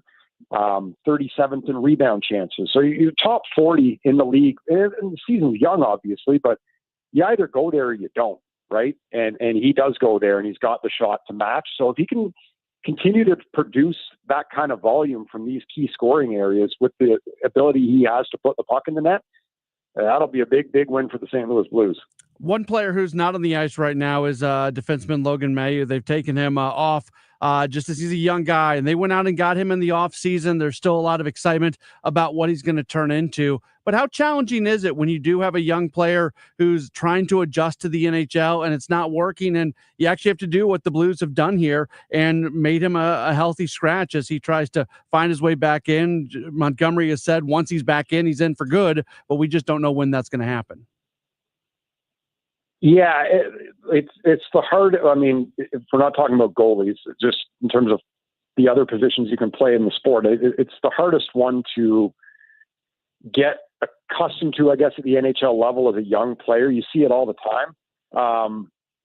So it's not shocking. Like, I think Matthew Schaefer, what he's doing for the New York Islanders this year, if anyone's comparing themselves to him, and they should not be, it's setting an unrealistic expectation for everyone else. I mean, that kid just turned 18 years old. He looks like he's been in the league for 500 games. Playing defense isn't that easy for everybody else, and it takes an adjustment period for most players. So it's not shocking. I think probably the most important thing you could do for him right now is just get him games. Mm-hmm. Obviously, if it's not going to be at the NHL level, just get him games, get him playing, and just continue the development path. It's not linear for everybody, and for defensemen, oftentimes it can take a little while. And if I'm a Blues fan, I really wouldn't be too concerned with where things are at now. He's a highly touted prospect for a reason. You don't want to rush a kid, especially when you're in a situation where you don't have to. We're talking with Mike Kelly from NHL Network. You mentioned he's going to be part of the FanDuel Sports Network broadcast for the Blues tomorrow. I was looking forward to talking to you because you do so much from an advanced statistics standpoint, and you've referenced some of those in this conversation. I'm a baseball guy, and so there's so much advanced data in the game of baseball that is widely accepted. I feel like hockey is kind of right behind baseball. It started with Fenwick and Corsi, and now it's really gone beyond that. But as somebody like you who's really leading the way in that area, have hockey coaches, hockey front offices, do you feel like they've been quick to adopt that, or is it something that's still sometimes a bit of a challenge? Well, look, in my experience of being in this space for 10 years now, and working for a company that works with a number of NHL teams, almost all of them, I would say that the adoption part is almost kind of completely done. Like every team uses it to some degree. Some use it more than others. Some use it better than others. That's true of anything in any walk of life, right? But it'd be rare at this point to find people in an organization that don't adopt it to some degree. Like I said, some buy into it more than others. Some use it more than others. Some use it more effectively than others. But definitely in the 10 years that I've been in this space full time, it's come a long, long way. And the great thing about hockey, and the reason I love it, like you talk about baseball, I feel like baseball at this point, because of the way the sport is played, it starts and stops with the same event every single time, a pitcher throwing a ball. It was kind of made for advanced statistics in that sense. What excites me about hockey is that it's chaotic. It's still in its infancy of trying to figure it out with the technology that's available. So there's so much room for exploration and just trying things. And that's the part I love the most. And I know from talking to players and coaching staffs and managers, there's still a lot of that going on. That's to me what makes it exciting. I don't know if you can answer this question or not, just with your role and everything, but are the Blues a team that you feel like do a nice job in terms of using advanced data? I know some people in the organization, and I know some people in the analytics side of the organization. They've been long-time adopters. They would have a head start, I would say, on your average team, and just in terms of how long they've been looking at it and using it. And I know, head coach is somebody who is aware of it and has taken time to understand it as well. So yeah, I would say just in a general sense, the Blues are in a good spot when it comes to using and applying analytics. He is Mike Kelly, hockey analyst, NHL Network, FanDuel Sports Network. You see him sometimes taking part in the Blues broadcast. He's all over FanDuel for all the various teams that are on the FanDuel regional networks across the country. At Mike Kelly, NHL on Twitter. Mike, thank you so much for taking this time and being so gracious with your time. We really appreciate it. Hey, my pleasure. Good chatting with you, and hope to do it again soon. That is Mike Kelly joining us on the program, and we appreciate him taking a few moments with us as we got the chance to talk with him. And yeah, he'll be on again. He's part of the broadcast coming up tomorrow on FanDuel Sports Network Midwest. The Blues get back at it tomorrow evening as they are going to match up against the Kings. That's going to be a 7:00 puck drop over at the Enterprise Center tomorrow evening. We'll take a break. We'll come back. We got a lot more coming up. We'll have a couple guests in the 7:00 hour.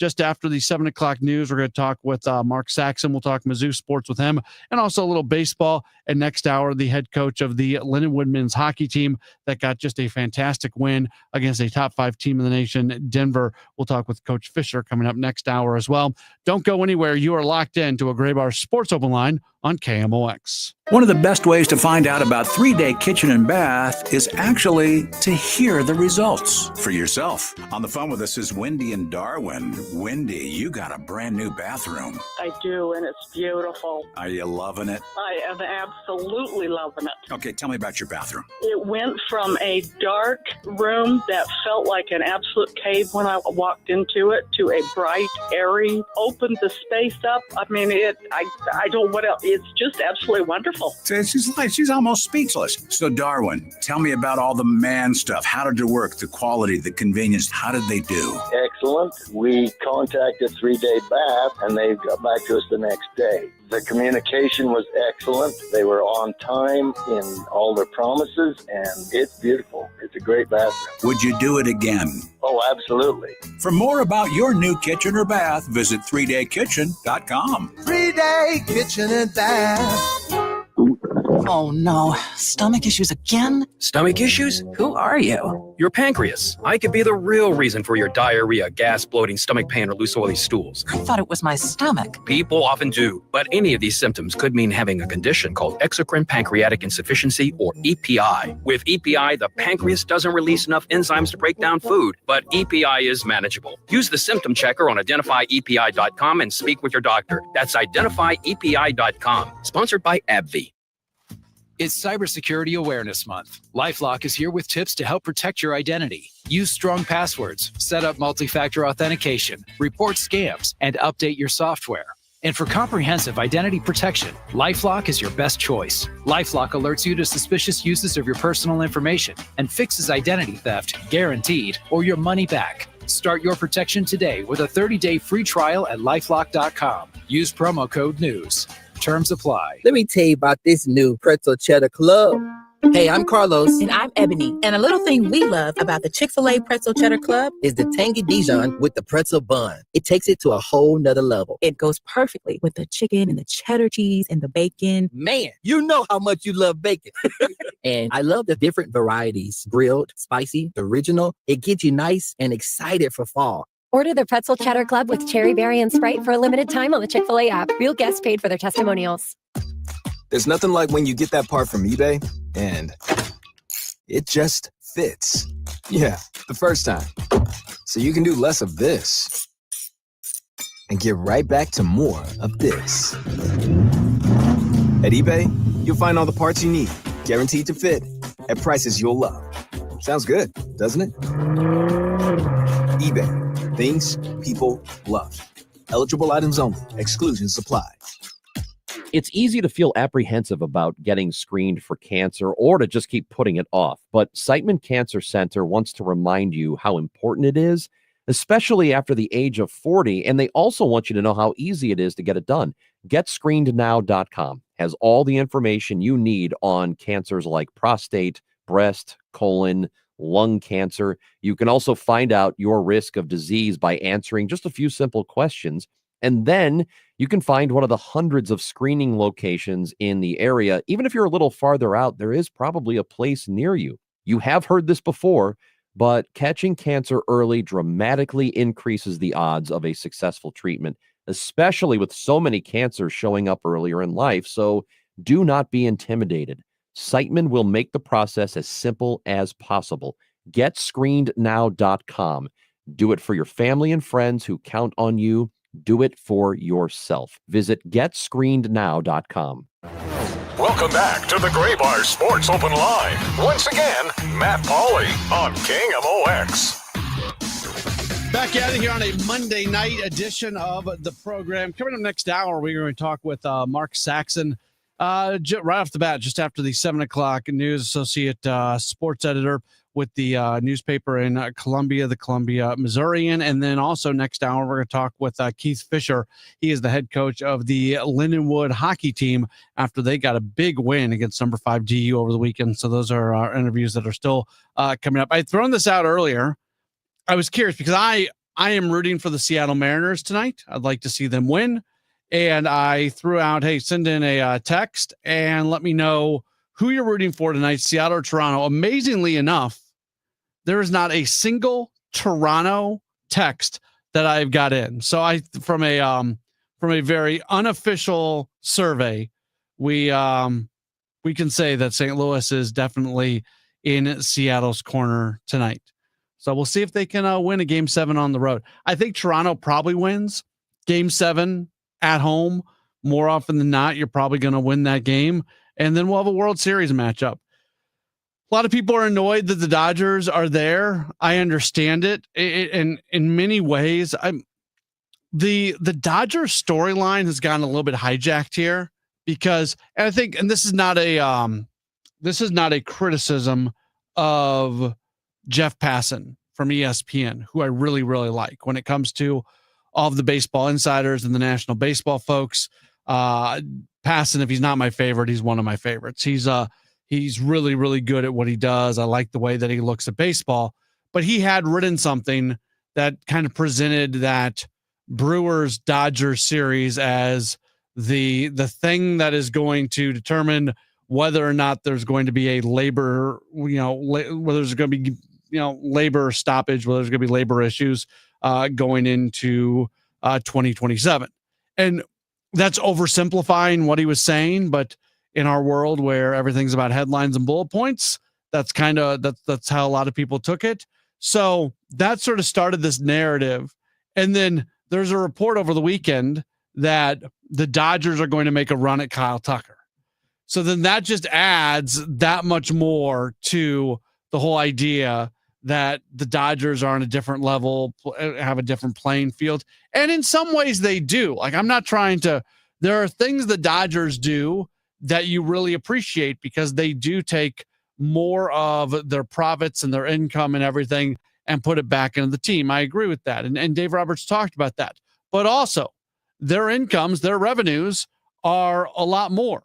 Even if other baseball teams out there were able to made the decision to put a higher percentage of what they bring in back into the team, or if these billionaire owners made the decision that they were going to take a loss on an annual basis and put more on the team, they're still not at a point where they can put the money in that the Dodgers have. So the Dodgers have kind of turned into the evil empire here. It was the same way that a lot of people looked at the Yankees, certainly when they were on their run in the 90s. It is just exponentially more pronounced now that the Dodgers are doing things that other teams do not do.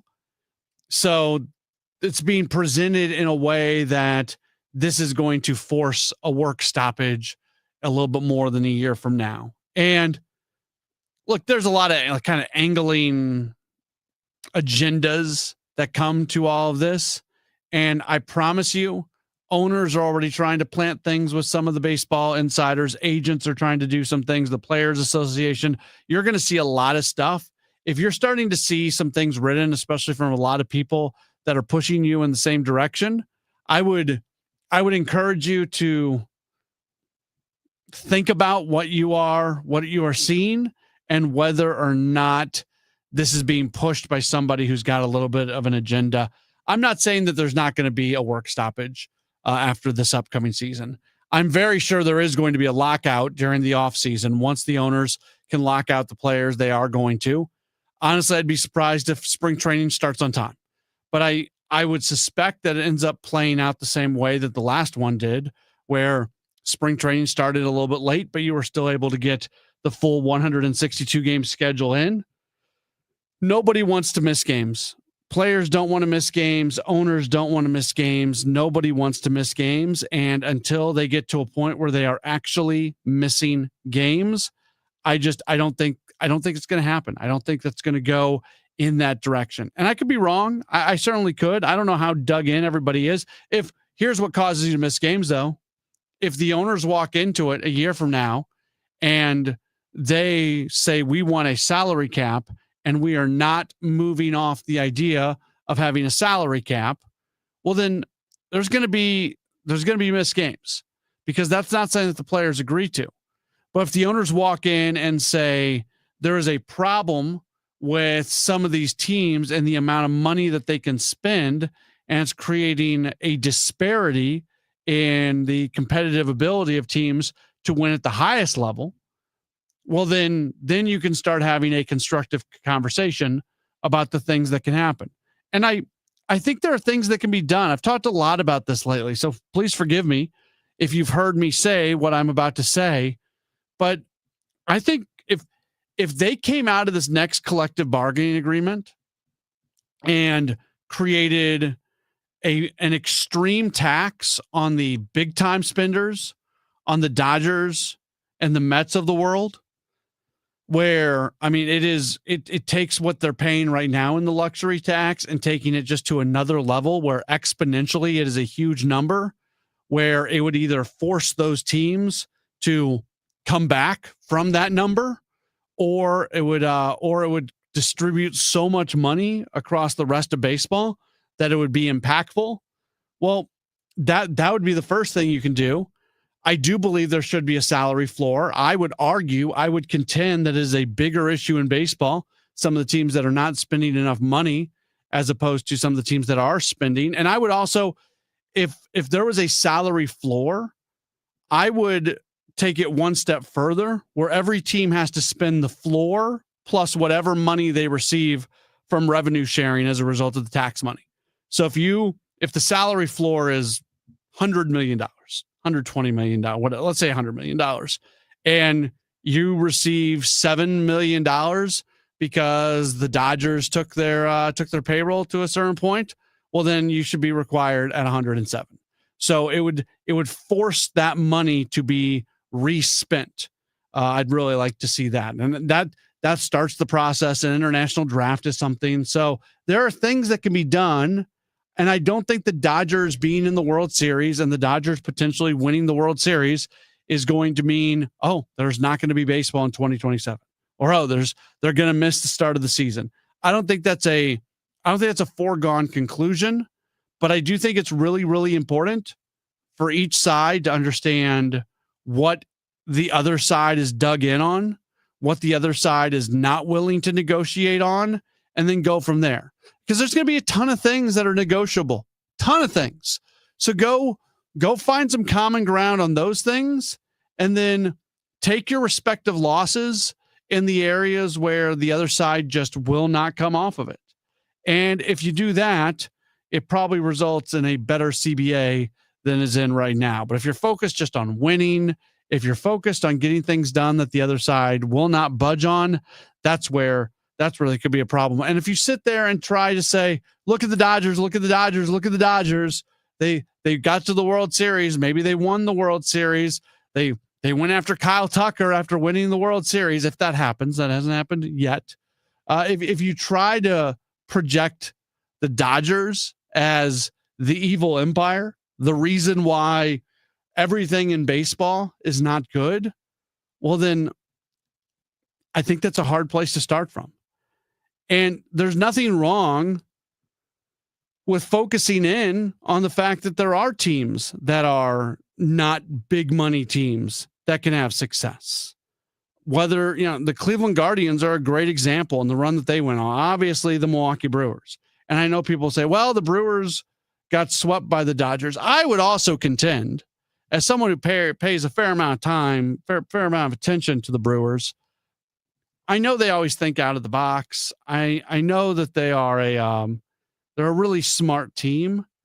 I don't think they were smart against the Dodgers. Now, when the Dodgers threw out that starting pitching that they had, it's no matter how smart you are, it's hard to win. That's for sure. But the Brewers just got too cute. They just got too cute. They basically used one conventional starter during their playoff run, and that was Freddie Peralta. Eventually, Jose Quintana got a start. They kind of sidelined Quinn Priester after he did not have a good start, after he had a fantastic year. If I'm not saying the Brewers are in the World Series, I don't think they are. I think it was almost the team that won that Dodgers-Phillies series was the team that was going to represent the National League in the World Series. That's what I said then, and that's what I really believe. But I think the Brewers could have made it a little bit more interesting against the Dodgers if they would have done some things differently. And the Brewers absolutely deserved to beat the Cubs. This is not the Cubs were better than the Brewers statement. That's not what I'm saying. But because of how the Cubs are built, because of the Cubs' ability to hit home runs, even though I think the Dodgers win that series, even though I think the Dodgers are in the World Series, no matter if they play the Brewers or the Cubs in that spot, I do think the Cubs probably would have stolen a game or two just as a result of being able to hit home runs.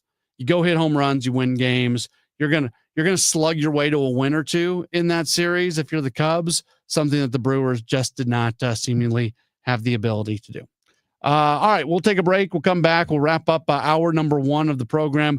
We still have to get into more college football. We'll do that a little bit with Mark Saxon after the 7 o'clock hour, talk through what happened with Mizzou. They got the win. Do you feel better? Do you feel worse about the Tigers after they get that win? We'll discuss that a bit on the other side of this break, and then we'll talk through it with Mark Saxon after the 7 o'clock news. It's Gray Bar Sports Open Line on KMOX. You've got your whole life ahead of you, so choose a Medicare plan you can count on. And that's what you get with a Medicare Advantage plan from United Healthcare. With more than 45 years' experience serving its members, United Healthcare has plans with low monthly premiums that fit your life today and as your needs change tomorrow. The Medicare annual enrollment period ends December 7th, so go to uhc.com/Medicare today. United Healthcare Medicare plans. It's Medicare coverage Missouri can count on. As the old saying goes, size matters. At Morgan & Morgan, we have over 1,000 lawyers and nearly 6,000 people on staff. But at the core, this is and always has been a family business. Our family watching out for your family. Call us or email us 24 hours a day, 7 days a week, even on a Saturday or a Sunday. And if you ever have a problem, call our mom. Morgan & Morgan. For the people and your family. Injured? Dial Pound Law or visit forthepeople.com for an office near you. Red Kingdom is back at FanDuel Sports Network Live in Ballpark Village. See every game on the largest screen in town. Don't forget about the $25 buckets, $5 cocktails, and the best tailgate food around. Grab your friends along with KMOX and huddle up for the games at the best watch party in town. If you can't make it, but don't want to miss a down, listen to the Chiefs on KMOX or KMOX on the Odyssey app. For more info, KMOX.com/events. Hey, Dave, it's Tamara, the flavor temptress, and your good friend from Clementine's Ice Cream. I just wanted to say congratulations on 25 years. Not only are you the sexiest man in daytime radio, but you're probably the only man with the best looking feet. Here's to the next 25. Cheers to you, my friend. You're listening to Leaf Filter Radio, and the guru of gutter protection himself, Chris Coonahan, is here to take your most pressing leaf-related questions. Hey, everybody, Chris here. I understand we have Ron on the line. Ron, where are you calling from? Uh-oh. Ron, are you calling from a ladder? Well, I was.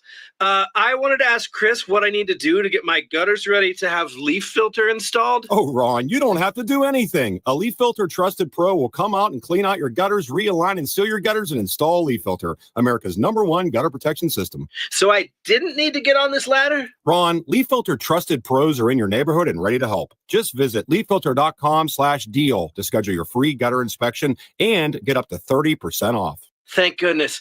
What was that site? To get this special radio offer, go to leaffilter.com/deal for your free gutter inspection today and get up to 30% off. That's leaffilter.com/deal for up to 30% off. leaffilter.com/deal. See representative for warranty details. Dan owed an unbelievable amount of money to the IRS. I got behind on my taxes. It's a horrible feeling. He was in denial. And when I got those letters from the IRS, you wanted to act like they didn't exist. Finally, Dan turned to Optima Tax Relief, the leading tax resolution firm. A+ rated by the Better Business Bureau, they've resolved over $1 billion for their clients. Optima got me a settlement with the IRS. These people are really people-friendly. It was every bit of a new lease on life for me. The fast action and the great results made Dan's head spin. I felt like I was in a dream, but it's real. And I have paperwork to prove it. They got the job done, and life is good. For tax help you can trust, call Optima now for a free consultation. If you're worried about what's going to happen with the IRS, stop worrying. Make the call now. Call 800-348-0269. 800-348-0269. 800-348-0269. Optima Tax Relief. Testimonial from an actual client. Some restrictions apply. For complete details, please visit OptimaTaxRelief.com. Welcome back to the Gray Bar Sports Open Line. Once again, Matt Pauley on KMOX. Back at it as we start to wrap up hour number 1 of the program. So we're going to talk with Mark Saxon in just a few moments. He works with the Columbia, Missouri, and we'll talk Mizzou football with him. Mizzou got a win. That was the most important thing. They went on the road. It wasn't an overly impressive victory. It was against a not-so-great Auburn team. They had to go double overtime to get the win, but a win is a win is a win, and Missouri does get the win against Auburn 23-17. And what that win does is it continues to keep on the table everything that Missouri would like to accomplish this year. I have more questions about Missouri, though, right now than I did before this game, because I was pretty sure that Missouri was a really good running team. We talked about Ahmad Hardy so much and what he had done. This is Ahmad Hardy's line from Auburn. And admittedly, Auburn's got a very good run defense. That is one of their strengths. Ahmad Hardy against Auburn, 24 carries, so a legitimate number of carries. It's not like the week before where you come out of it going, man, they didn't even give it to Hardy. No, they gave it to him. 24 carries, 58 yards, did have 2 touchdowns, never had a carry more than 17 yards. Kevin Wheeler shared this with me earlier. I don't remember the exact numbers, but it was a telling stat. So I'm not going to get the numbers right, but I'll get the theory behind it right. Hardy over the last 2 weeks has more rushing yards after contact than he does having rushing yards. Again, I'll say that again. More rushing yards after contact than actual rushing yards. So what that means is Hardy is getting hit a lot before he even gets back to the line of scrimmage. And he, on his own, is doing much of this work. So this is not a shot at Ahmad Hardy. It is a little bit of a shot at Missouri as the ability on their overall team-wise ability to run the ball. But when you're out there playing Central Arkansas and Louisiana and UMass, it's a little bit different than when you're playing Auburn and Alabama. And as much as I like Ahmad Hardy, I do have some questions right now of just how good is the Missouri running game. Maybe there was a reason they went away from it against Alabama. We'll talk about that with Mark Saxon. He joins us after the 7 o'clock news. It's the Gray Bar Sports Open Line on KMOX. If you need a new garage door, this could be your lucky day. Entries are now open for the $5,000 sweepstakes at Overhead Door Company of St. Louis. The winner will be chosen at random to receive $5,000 towards new garage doors, openers, or front entry doors of their choice. Deadline to enter is the end of the month to win the $5,000 sweepstakes with Overhead Door Company of St. Louis. Enter now at overheaddoorsstlouis.com. You can't win if you don't enter at overheaddoorsstlouis.com. Hey, it's Debbie Monterey. If you or someone you know has a home to sell, call Gloria Liu. That's right, Gloria Liu, owner of Your Home Sold Guaranteed Realty. Gloria is here with me now. And when it comes to St. Louis area market conditions, what advice do you have for home sellers in today's market? Well, most importantly, I understand every seller's situation is different. Some sellers need to sell, and some sellers want to sell. And a lot of my sellers are looking to buy, and they also have a home to sell. My advice in this uncertain market is to get an upfront written guarantee. That way, you know exactly how much you stand to make with your home sale. My guarantee sale offer is simple. I'll sell your home at 100% of market value, or I'll pay you the difference. Take it from me, Debbie Monterey. Sell with certainty and an upfront written guarantee with Gloria Liu. 314-325-6888. 314-325-6888, or visit GloriaHasTheBuyers.com. That's GloriaHasTheBuyers.com. Gloria and seller must agree on price and possession date. Have you recently lost a loved one and now you're handling their estate? Losing someone close to you is never easy. And if you've been named the executor or trustee, it's an honor, but you're probably feeling the weight of both grief and responsibility. At Jansky Law, they understand how overwhelming this process can be. Whether you're dealing with probate or trust administration, there are many legal steps involved. And in Missouri, an attorney is required for all probate matters. Even with a trust, the process is just as complex. Jansky Law is there to do the steps for you. With decades of experience, let them handle things with compassion and precision so you can focus on what really matters, your family and healing. Call Jansky Law at 314-881-6141 or online at janskylaw.com. That's spelled with a J, Jansky law.com. Jansky law.com. Jansky Law. The choice of a lawyer is an important decision and should not be based solely upon advertisement. For 25 years, the Warner's Warm-Up Coat Drive has been a dependable resource for impoverished men, women, and children in the bi-state. Together Credit Union is proud to team up with the Kurt Warner First Things First Foundation and Operation Food Search for the 25th Annual Warner's Warm-Up Coat Drive. From October 20th to November 2nd, new and gently used winter clothes of all sizes will be collected at all 14 Together Credit Union locations to help keep our neighbors warm during the cold winter months. For more information and a full list of donation locations, visit kurtwarner.org. Life insurance. Why are you putting it off? Can't afford it? Too much hassle? Think you don't need it? There's lots of excuses for putting off life insurance. But if you weren't there, who would pay the mortgage and other bills? With Ethos, you could be covered in 10 minutes and boom, family protected. Ethos, fast and easy online term life insurance. Up to $2 million in coverage with no medical exam. Some policies as low as $1 a day. Answer a few health questions and get your free quote at ethos.com/radio. That's ethos.com/radio. Are you tired of online threats? Then get an antivirus. It's the only online protection you will ever need. Disclaimer: an antivirus is just half protection online. It will not protect you from snoopers or encrypt your traffic. So get better online protection with NordVPN. NordVPN will encrypt your traffic, protect you from malware and phishing, and stop annoying ads. Save 77% on NordVPN and get 3 extra months. News, talk, cards. KMOX AM St. Louis. KMOX FM Hazelwood. Always live on the free Odyssey app. This is CBS News on the Hour, sponsored by Progressive Insurance. I'm Jennifer Kuiper. A legal win for the Trump administration as a federal appeals court overturns a lower court's restraining order, clearing the way for National Guard troops to deploy to Portland, Oregon. KXL's Heather Roberts. Oregon Governor Tina Kotek says the National Guard remains staged and cannot be deployed until there's a full review of the ruling. And she says the 2-1 decision by the Ninth Circuit is based on false information. That administration is being dishonest, and these actions to deploy troops are a gross, un-American abuse of power. Kotek continues to blame federal law enforcement for unrest outside Portland's ICE building. The federal agents on the ground are essentially instigating conflict with folks who are lawfully protesting. Heather Roberts for CBS News, Portland, Oregon. Police say they've prevented a possible mass shooting at Atlanta's Hartsfield-Jackson Airport. Authorities say that Billy Joe Cagle of Cartersville, Georgia, drove to the airport with a semi-automatic weapon and ammo in his truck today. Cartersville Police Captain Greg Sparacchio. We were alerted by family members that Mr. Cagle was en route to somewhere in the Atlanta area. They weren't sure. Ultimately, we found out it was the Atlanta airport and that he had the intention to inflict harm to as many people as he could. Cagle faces multiple charges, including making terroristic threats.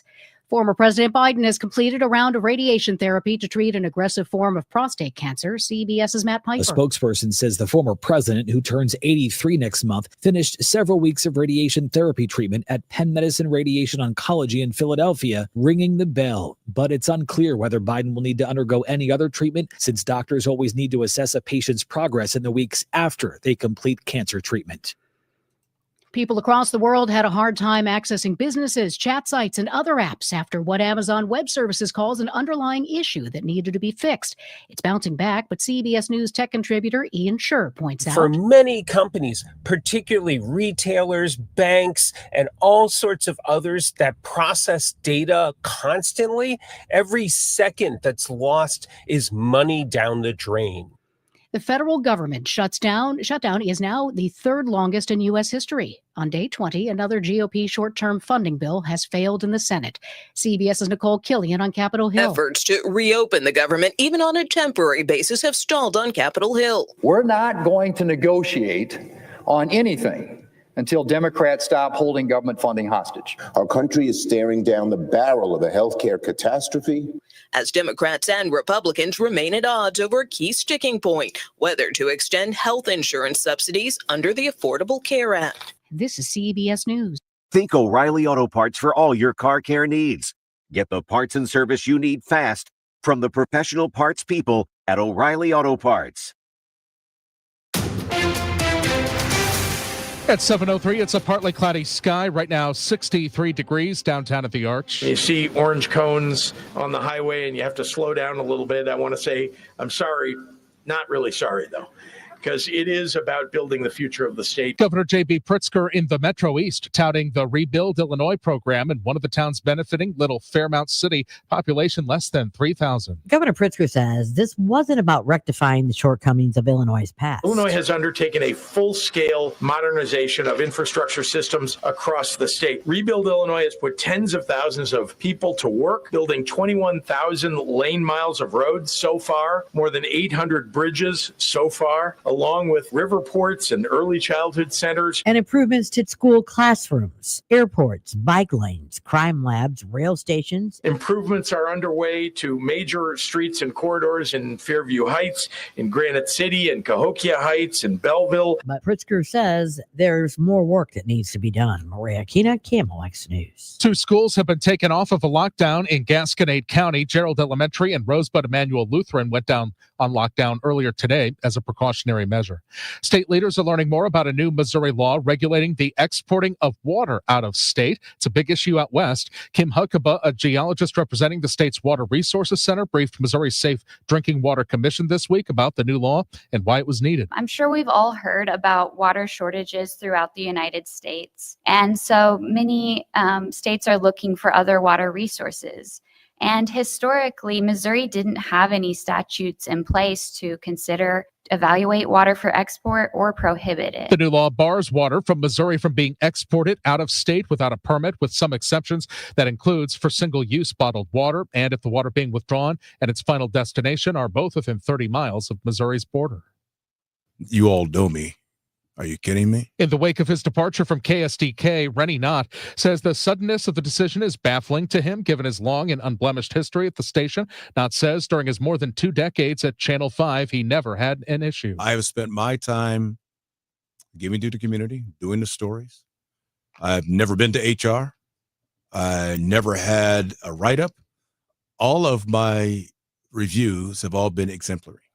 I've never not had a new contract. Knott tells KMOX's Dave Glover show he feels he wasn't given any due process, saying the station acted on allegations of a comment about a gun, suddenly describing the final outcome as a boom that he never saw coming. The forecast from meteorologist Dave Murray: for tonight, clear sky, chilly, overnight 49. For tomorrow, still windy, still cool, high 66. Tomorrow night, cold, low 43. And for Wednesday, sunshine, cool, high 64. Right now, we've got some clouds. It's a mostly clear sky, 63, feels like 57 downtown. I'm Michael Calhoun, KMOX News.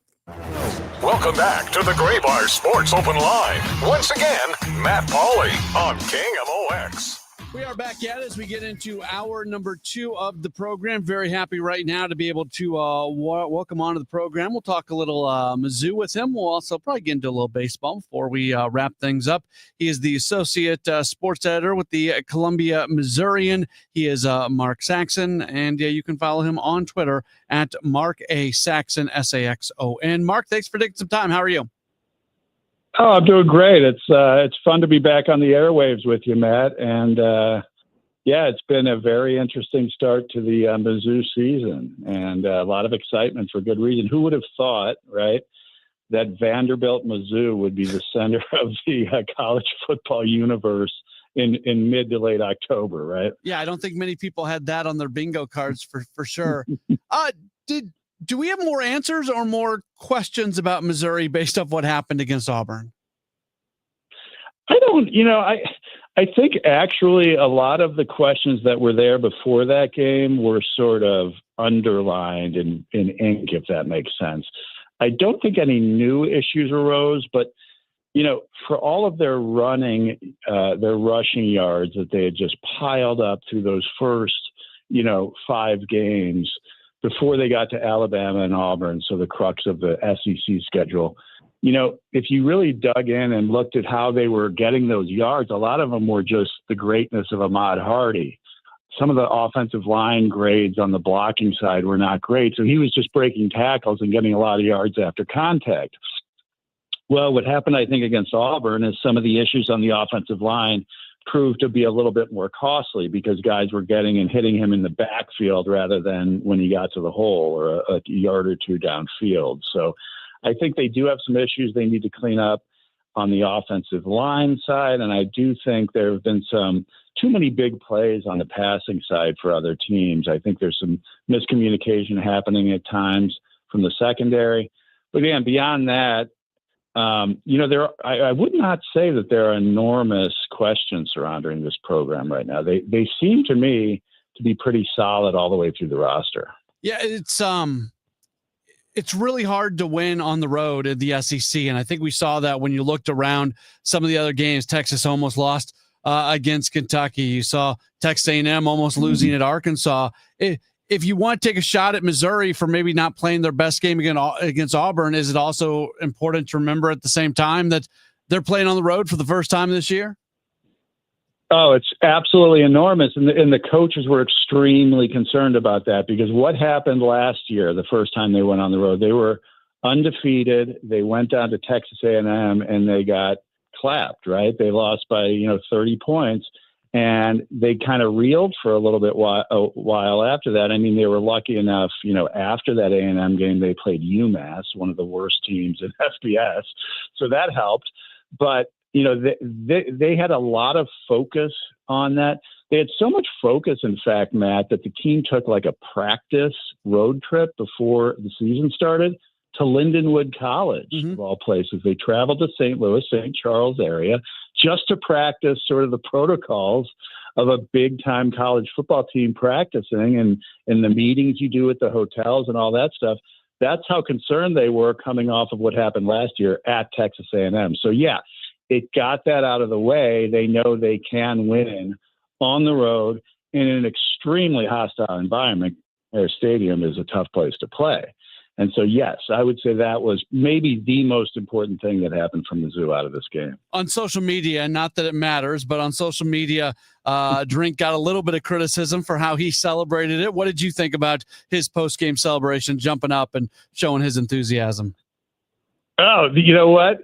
This shows how little I'm on certain aspects of social media. I actually didn't see it. Can you describe it to me? Oh, just people basically making fun of him for the fact that he jumped up on the podium and was excited, almost looking like they won the Super Bowl when they beat Auburn, was basically the point that people were making.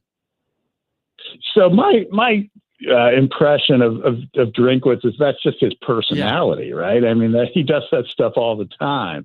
He ends every interview, on the field with MIZ, right? He's a little different kind of cat. So I think it's perfectly on brand myself.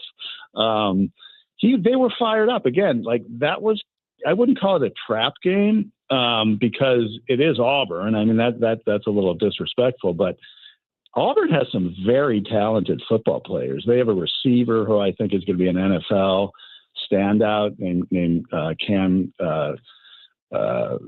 Cam, it begins with a C anyway, very good receiver. They have a defensive line, as I mentioned, that just stuffed the run against Missouri. So that was a game that, even though Auburn's been down, that was a game Mizzou easily could have lost. And so, yeah, I think there was a lot of relief in this coaching staff to get out of there with the win. Yeah, Cam Coleman had a good game, 6 receptions, 108 yards. Coleman. So he got after it pretty good. It's this run of games, though, that Missouri is in right now, because playing Alabama last week, and I think we're really starting to see just how good Alabama is despite that early season loss. And now they're going to have back-to-back weeks with Vanderbilt, Texas A&M, and then even after one more week with Mississippi State, they then play Oklahoma to go through a 6-week stretch where you have Alabama, Vanderbilt, A&M, and Oklahoma over 4 of those weeks. That's a really tough gauntlet to go through. Yeah, and I think it also speaks to kind of when you're scheduling, if you have to be a little bit careful about front-loading, the easier games there, because they really, for the first 4 games, Kansas, yeah, they had some struggles with Kansas, but for the most part, they were playing teams that they would have had to play so poorly to have any chance of losing. So to play Louisiana and UMass and Central Arkansas all within your first 5 games, it really does make it kind of difficult when you start ramping up. And so, as you mentioned, now they're in this gauntlet. Well, the way the SEC looks this year, if you look at the remaining, 6 games left on their schedule, any of those games could be a loss, and any of those games could be a win. You look at that Texas A&M game and say, well, Texas A&M beat them last year badly and, is in the top 5. But, they have that game at home. But then you say, well, Arkansas, they fired their coach. That game's on the road. There's no easy games in the SEC. And I think that's the point they're at now. And I think the other question is, if they are a bona fide college football playoff contender, how many losses can you afford? I think in past years, they would have said that 3rd loss, you're out. Yeah. This year, I don't think that's going to be the case. I think you're going to see a multiple 3-loss teams, and Missouri could potentially be one of them. What if their only losses are to Alabama, Texas A&M, and at Oklahoma? That's not a bad resume. No. So it's going to be interesting to see what happens there. Yeah, that's where I get worried about the helmet decal bias that goes along with it. Because if we're talking about Texas or Oklahoma, not Oklahoma, okay, Oklahoma, Ohio State, like Michigan, if we're talking about one of those, then what you said is right on. If you're going to need help as Missouri with that third loss to get in, call me jaded, but I don't know if the committee's going to do it for you. No, you're right. And that's why, the biggest game in the country this week is Mizzou Vanderbilt. College game day is there. But maybe there is that little caveat. Maybe as big as this game is, because it's Vanderbilt and it's Mizzou, do they have to do more than Tennessee or some of the teams you mentioned, LSU, Texas, as a 3-loss team to be considered? And you would hope it would be a little more formulaic than that. They would put more on, strength of schedule and quality wins, things like that. And I do think they will. But I agree with you. At the end of the day, if you're a blue blood program, you probably do have to do a little bit less, to get one of those multi-loss kind of positions in the playoffs. We're talking with Mark Saxon, Associate Sports Editor with the Columbia, Missouri. And since we have you, I wanted to ask you about this because you were somebody who was around the Cardinals for a while. When you see and hear the stories about Albert Pujols and Yadier Molina wanting to be managers, and it seems like Pujols, while he's not going to be with the Angels, it seems he's still talking to Baltimore. Now reports say that he might be the front runner for the San Diego job. Are these two guys that you think are going to go be successful as managers in the big leagues? I mean, from what my experience is with both of those guys, I can't imagine there are too many people out there who are smarter baseball people than either one. And you don't see like the catcher thing to the dugout as a manager is a very common, probably the most common transition, because catchers have to see the whole game, right? They have to understand pitching and hitting. But Pujols, I think, is a perfect fit for coaching or managing because he always was just such an intelligent player. He was a guy who didn't have speed, but was a very above average base runner because he just knew when to go. He knew he knew pitchers' moves. He knew the situation in the game. So yeah, to me, those guys both stand out. Even though typically you don't, the old thing used to be, Hall of Fame caliber players can't be good managers because they can't relate to the struggles of the average player. I think those two guys kind of could, and I think they have the personalities that would be outstanding. And I'd be shocked if they both really do want to do it. I'd be shocked if they're both not doing it very soon. The Game 7 of the ALCS is underway, Seattle and Toronto. Do you have a team that you think is going to win, and do you have a team that you want to win, whether they're the same or whether they're different? It's tough because, back in the day, I spent years covering the AL West. I went to Seattle 1,000 times, and I saw some great teams there that could just not play in the playoffs. I think specifically of that 2001 team. I was covering the A's that year. They won 116 games, and I think they got knocked out in the first round of the playoffs, or possibly the second round. But, they've just had that horrible playoff mojo. But part of me, too, like just seeing what Vladdy's doing, and I covered his dad, and it's just unbelievable what he is doing. So I don't know. To me, that's kind of the more charismatic side of the bracket right now because of those two storylines, Seattle never having been, and, the Blue Jays representing a whole country and having that bad season last year. Basically the same guys, right? They didn't have a ton of guys, going into this year. It's a lot of the same guys just playing much better. So I love that series. And, it's almost like playing for the right, taking the sheep to the slaughter, right? Because the Dodgers look so good right now.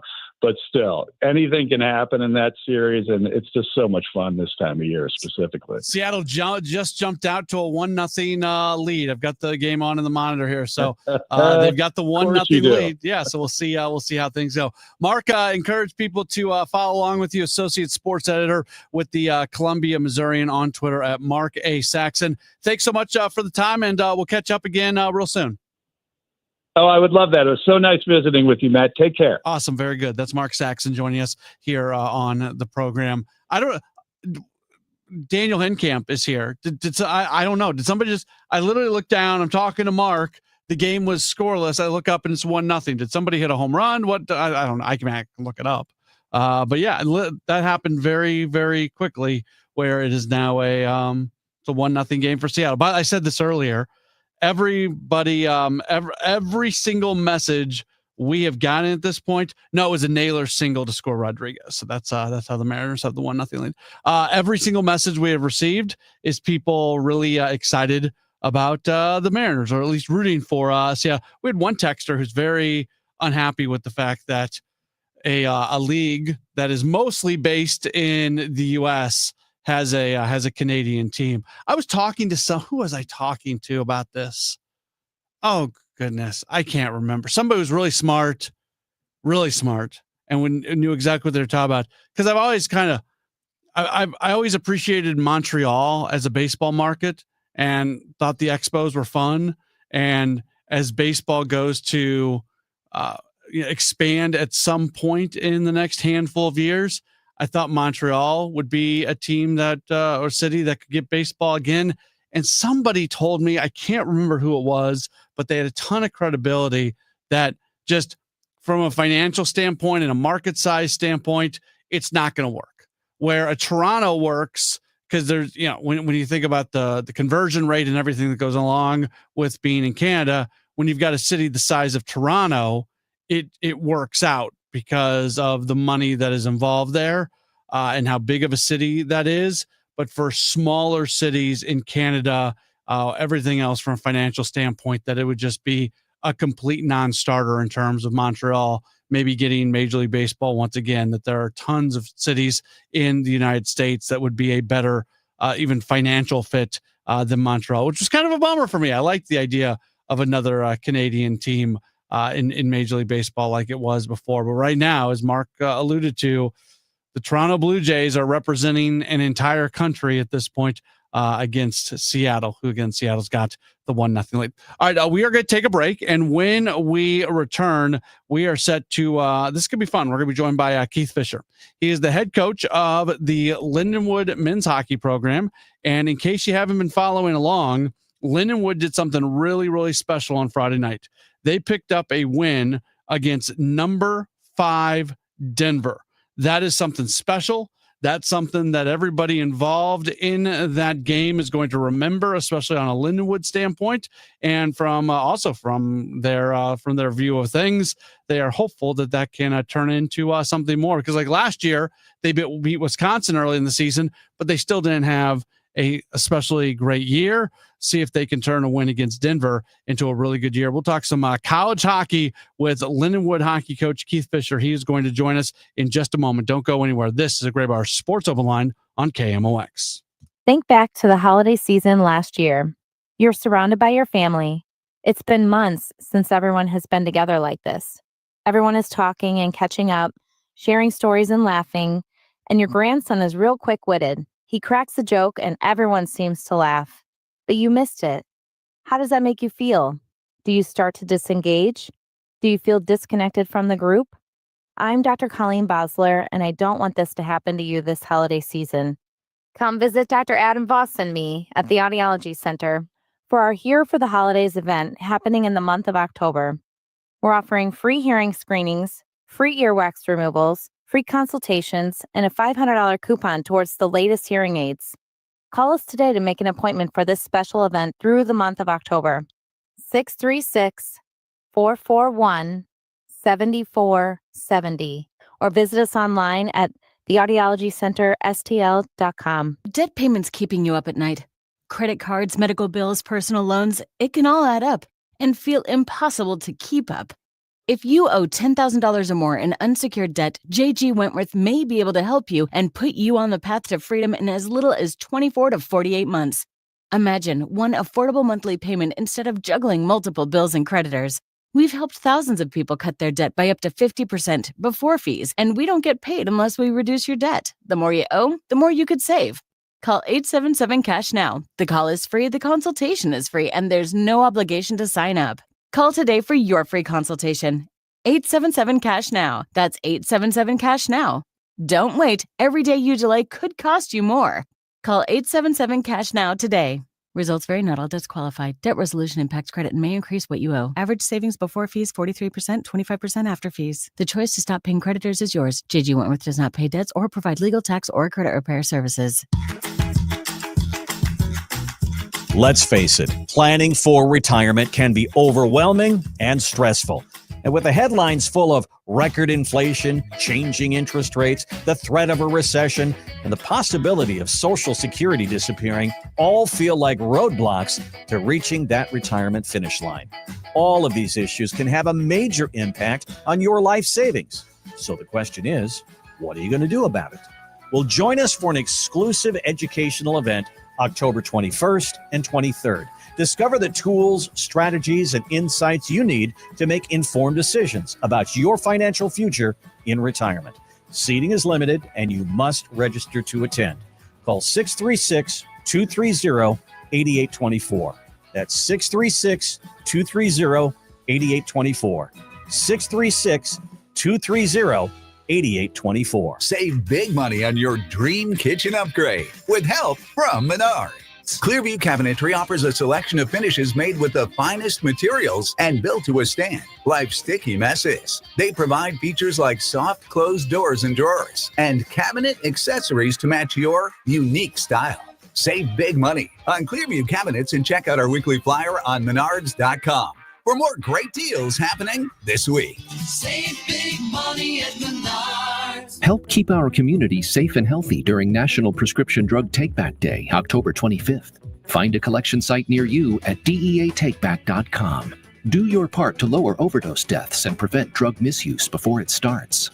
Working full-time but still falling behind? Learn how real estate education can help you build income and get ahead on your terms. Text radio to 88007. That's RADIO to 88007. Presented by Lifestyles Unlimited. Welcome back to the Gray Bar Sports Open Line. Once again, Matt Pauley on KMOX. Gray Bar Sports Open Line right here on KMOX. I'll tell you what, another year and another really special victory for Lindenwood hockey over the weekend, specifically on a Friday night. They were matched up against Denver University, DU, and they come away with a victory 4-3 over the number 5 team in the nation. And to talk through that and talk about his program a little bit, we welcome on to the show Keith Fisher, the head coach of Lindenwood men's hockey. Coach, thank you for taking some time. How are you? Things are good. I mean, that was a big win on Friday for the program and for the guys in the locker room. And we've won 3 of our last 4 hockey games. So, we're doing a lot of good things, but we're still building of where we need to get to. Yeah, it's kind of interesting because wins like this get people like me to give you a call, but it's also from your perspective, it's just one game and it's just one win and there's a very long season in front of you. How do you kind of, scale up those two things of knowing that it's an important win, but also knowing there's a lot of work right there coming up? Well, yeah, and it was a big emotional win on Friday night, and I think it hurt us a little bit on Saturday, where we just didn't have the same juice that we had on Friday night. So, that's something that we need to learn from. And I told the guys that we're going to play in bigger games than this in the future. So it's something that we need to learn from and learn how to, everybody talks about mental toughness when things are going bad, when your back's against the wall and you need to be mentally tough. You need to be mentally tough when things are going well too. When, you're down or you have a big win on Friday, you need to be mentally tough to come out and do the same thing and play your game on Saturdays. So still learning process for this team, but we've done a lot of good things here these first 3 weeks. What did it say about your club that was a game where you got up, but then you got down, and then you got up again, and you were able to hold on? I mean, just the way that all played out, it certainly said something about your team. Well, the resiliency with this group all year has been there. I mean, our first 2 wins weekend before up at Lake State. On Saturday night we're down 2-0 early on, and I think on Friday night we're down 4-2 winning the third period. Now, not the way you want to write it up, but I give the group credit of believing in what we're doing and how we're playing and sticking with it, and then getting success from it in the end. So now we just need to work on putting 60 minutes together. DU scored that final goal for them with 54 seconds to go. What is that final minute or so like when your team is holding on to that 1-goal lead? It's weird. Like you got a lot of emotions going through your mind, but it's just make the next play, make the next play, make the next play, and and I hope we're in that situation a lot moving forward, and that's what I tell the group. So we need to be comfortable in those situations. But the last 2.5 minutes, the heart was racing a little bit more. I know you weren't there last year, but last year around this time, a win against number 9 Wisconsin. This year, a win against number 5 DU. What does it say about Lindenwood, just from a big picture standpoint, that every year the team is putting together these type of marquee victories? Well, yeah, I mean that's what's special about college hockey is that anybody can win on any night. You have to play your best, and winning in college hockey is very, very hard, night in and night out. So, but the good thing is it puts Lindenwood hockey on the map and shows that we can compete with these teams, and that's what we want to do in the future. And hopefully, we're going to be in the league in the future with a lot of top programs. But having wins like we did on Friday, show people that we're doing things the right way. We're really committed to hockey here, and we want to continue to make this program bigger and better. We're talking with Keith Fisher, head coach at Lindenwood for the men's hockey program. You came from Penn State. You were voted as the top assistant coach of the year in all of college hockey. When the Lindenwood job came open, you look at your resume and you say, maybe this is a guy who sits and waits for one of these major conference type jobs to come open, but you make the jump to Lindenwood. What was it about this program that made you so interested in it? Well, it's an opportunity to build another program. When I started at Penn State, even going back to my time at Princeton, it was kind of, at Princeton, we were probably one of the worst teams in college hockey when Coach Godowski and I got there. And then we moved on to Penn State and built that program from a club program, to the Big Ten. And, I would consider it a top 10 program right now in the country. But it's fun to be able to build a program. It's fun to put your stamp on things and do things that you can come back to in 15 20 years and look at they're still doing this. I helped start this, and when Lindenwood is hopefully a top 10 15 program here in the future, hopefully what I instilled here had a lot to do with it. You mentioned eventually getting into to a league and being able to play those type of opponents more often. How just the current state? I mean, the athletics program is still so early on in terms of its D1. The hockey program hasn't been around that long. But I know you don't want to dive in on the challenges, but there are certainly some challenges right now as this program does continue to build. Yeah, I mean,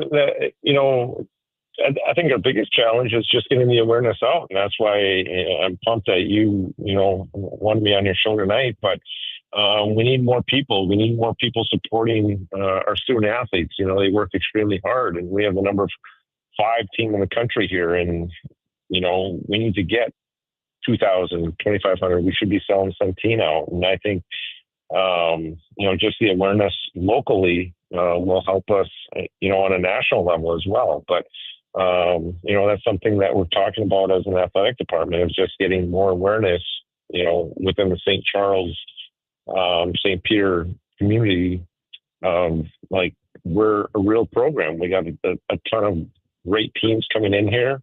And I look at college hockey right now as, a stepping stone to the NHL. A lot of the players that you see are going to be playing either for the Blues or against the Blues in, 2-3 years. Yeah, I mean, Jimmy Snuggerud is a great example of that. He was a college hockey player basically a year ago, and he's now a big part of the Blues. I was talking before we started, before I brought you on the air, we were talking off a little bit. I lived in Colorado Springs for a good number of years, and in Colorado Springs, you've got 2 college hockey programs in Colorado College and Air Force that are both really big deals in the community, and college hockey is so much fun. And I think in St. Louis, especially since Missouri and Illinois, those 2 universities don't really have college hockey at the highest level. This is an opportunity for Lindenwood to show the St. Louis market what college hockey is about. So I hope that people do get to kind of know what's going on at Lindenwood, because as you mentioned, that's a really good DU team that came in. And you've got other teams that are going to come in that are really high level hockey, and it's something that hasn't really existed, not even in St. Louis, but close to St. Louis for a while. Yeah, and we're the only Division I hockey program in the state of Missouri. And like you said, Mizzou doesn't have a big-time program or any other college hockey, and there is no college hockey in the state of Illinois. So we are the only college hockey program around. And, our game Friday night against Denver, that was a high-quality college hockey game. And I've been fortunate to be a part of a lot of high-quality hockey games, being with my time with Penn State in the Big Ten. And that was one of them. That was comparable to one of them. It was fast. Plays were being made on both sides. It was an even hockey game. Shots were 33-33. Chances were even. That's a high-level hockey game. And, a facility like Centene, where you're close to the action, right on top of the guys, it's awesome to watch hockey there. Like, there's no better place to watch a big-time college hockey game. If you're into hockey, it's a big-time place to watch hockey. From a recruiting standpoint, the fact that you are kind of on an island, is there an advantage in there that you've got the state of Missouri, you've got the state of Illinois right next to you? When you think about geographically, you probably got to, go up to Wisconsin or go over to Denver to think about the teams that are closest to you geographically that has college hockey. Are you able to get into some places because of that? I've been coaching, college and junior hockey for the last 25 years. And I think I've always, probably 90% of the years, I've had somebody from St. Louis on our team, even going back to Paul Stasny when he played for us, and Jan Stasny played for us with the Omaha Lancers when I was assistant then.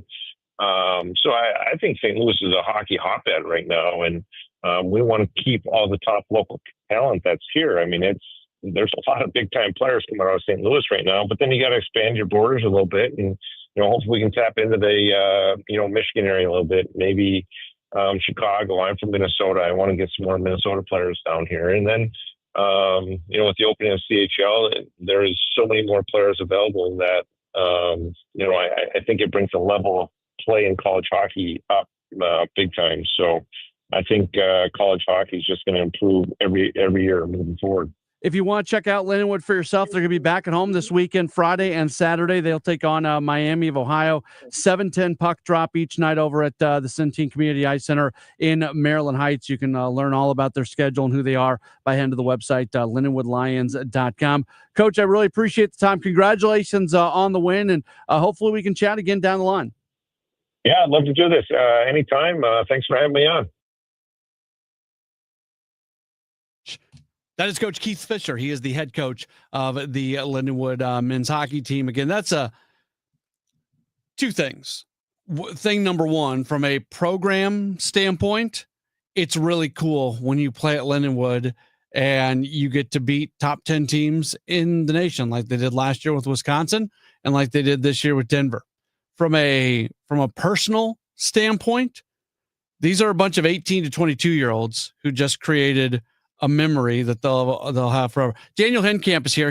Turn your mic on for a second, because you do the broadcast, like the student broadcast for Lindenwood High. Am I saying that correctly? It is, yeah, okay. On KCLC. Okay, so what was that like for you? Because I talk about the 18 to 22-year-olds who are playing in that game and get to have a memory forever of knocking off the number 5 team in the nation. I know you texted me that night. You were pretty fired up. What was it like for you being able to broadcast that game of what was just an extraordinary moment for that program? Well, we kind of almost had a big no-no because we were all just so speechless with what happened. It was so fun, and the atmosphere, even though there wasn't that many people at the Centene, because Lindenwood was still building that persona, if you will, in college hockey.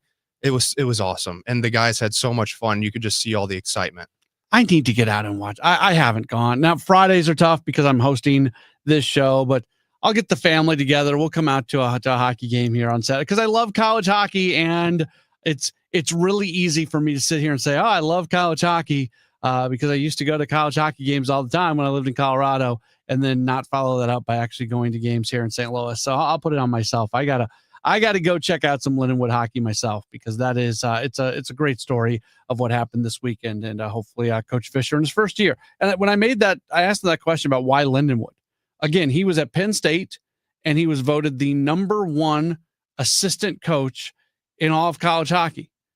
That means at some point in time, if he would have waited, he probably gets a power conference job at some point.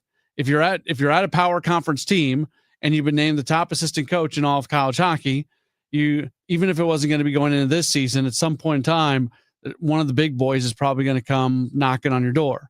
And can that still happen for him? Sure. We saw Lindenwood have a coach leave this past year. But the fact that Coach Fisher made that decision to come to Lindenwood when he had all that going for him, it says something about him, but it also says something about the Lindenwood program. We'll take a break. We've still got a lot more coming up. We've got 20 minutes left in the program. Don't go anywhere. This is a Gray Bar Sports Open Line on KMOX. At Odyssey, we believe in creating a diverse and inclusive workforce. We also value the power of community and encourage local organizations to help us in referring qualified applicants to our stations. If you're a community organization interested in receiving our vacancy information, simply email equalemployment@odyssey.com. You'll be notified of all our open positions. That's equalemployment@odyssey.com. And for all our listeners, please visit odysseyinc.com/careers for a list of job openings at all Odyssey radio stations. Turning 50 doesn't mean slowing down. It means getting smarter about your health. That's why we created Neovitin Men's 50 Plus Multivitamin. It's doctor formulated to support your energy, immune health, and overall vitality. Plus, it's made in the U.S. using the finest domestic and international ingredients. Take control of your health with supplements you can trust. Look for Neovitin Men's 50 Plus at your local Schnucks, Dierbergs, or online at neovitin.com. Neovitin, made for men who keep moving forward. Is your home, business, or church looking tired, chalky, or in need of curb appeal? Go Rhino. Tired of painting year after year? Go Rhino. Our unique 3M ceramic technology is perfect for brick, stucco, aluminum, steel, color lock masonite, and more. It's backed by our 25-year transferable warranty to not chip, crack, or peel. Great if you're staying, and even better if you're selling. Our ceramic coating allows you to maintain all of your architectural features. The decision to do vinyl will leave your home looking like a plastic moldy box. With Rhino Shield, in 15 years, your home will still have that, wow, it looks like you just got it painted. We've done large condo complexes, parking garages, pole barns, and commercial strip malls. We coat sloped and flat roofs to extend their lives too. Evaluations are free. 877-25-RHINO or 877-25rhino.com. See what we did there? Genius. Tell them, ladies. Don't paint, don't vinyl, go Rhino Shield. Never paint your house again. Rhino Shield. I love being able to tell you about i3 Broadband. They are the internet service provider at my home, and I was on Facebook the other day, and somebody said, "Hey, does anybody around here use i3 Broadband? Is that good?" And I took note of it because of how many people said it was nothing but good things. So instead of me telling you about them, I am going to read some of these comments from a Facebook post. Do it. We've had it for over a year. No outages, reliable speeds. Another person said, I've had it for 2 years and it's been great. I went from Spectrum to AT&T to i3 and now it is worth it. Somebody said, i3, the best internet company I've ever used. It's amazing. We've had it over a year. We love it. I've had it well over a year. No issues. Very, very happy with it. I'm not lying to you. If you want to go find it for yourself, it's like a West County Facebook group. And I saw this. I was like, I got to share this with people. Literally, when I looked at it, the last time I looked at it, every single comment to this person asking about i3 was a positive comment. There was not a single person that said, nope. Where in social media do you never get somebody who has something negative to say? So that's what I'm telling you today about i3. They're the best. Everybody who has them loves them. Go to their website, i3broadband.com. Hey, it's Tom Ackerman. Underdog, the best place to get in on all the action during football season. Football season is in full swing, and that means Underdog is alive and well. You can select entries, and you can win money right now in Missouri. You just choose whether your favorite players will go higher or lower on stats. Or maybe they aren't your favorite players, but you just think that they're going to go higher or lower on a certain number, whether it's touchdowns, receptions, rushing yards, receiving yards, etc. They have all kinds of entries. You get them right, you can win up to 5,000 times your cash. It's Underdog. Download the app and use promo code TOM. Sign up with promo code TOM to score $100 in bonus funds or bonus entries when you play your first $5. That's promo code TOM. Underdog, make plays, win money. Must be 18 plus and present in Missouri. Terms apply. See assets.underdogfantasy.com/web/play and get terms _DFS_.html for details. Concerned with your play? Call 1-800-GAMBLER or visit ncpgambling.org. Welcome back to the Gray Bar Sports Open Line. Once again, Matt Pauley on KMOX. Rolling on here on a Monday night. We've got you for another 15 minutes or so. We take you until 8 o'clock. Don't know if you saw the news today, but the saga involving Albert Pujols as a major league manager took a little bit of an interesting turn today. If you listen to this show every day, you remember it was one day last week. I don't remember what day it was, but it was one day last week where the reporting was that Albert Pujols was very close to being the next manager of the Los Angeles Angels. So much so, he had a meeting with the Angels folks here in St. Louis. They came here to visit with him. And the reporting had been that they were negotiating a contract. Well, now the reporting is he is no longer a candidate to be a member, to be the manager of the Los Angeles Angels. What's not known is if it was financials that got in the way, if it was maybe he looked at the Angels and said, I can do better than this because the Angels are not well run. Maybe, he's being paid $1 million a year on that personal services contract. Perhaps the Angels kind of balked at him asking for a lot more money than $1 million a year. I don't know. All this is just me going off the cuff on the potential things that could have happened that would have resulted in the timeline of being at some point last week, whatever day it was that it came out, that Pujols was the leading candidate to be the manager of the Angels, and they were going into contract negotiations, to today's news that he is no longer a candidate to be the manager of the Angels. So clearly something happened during that time. Whatever might have happened, I don't know.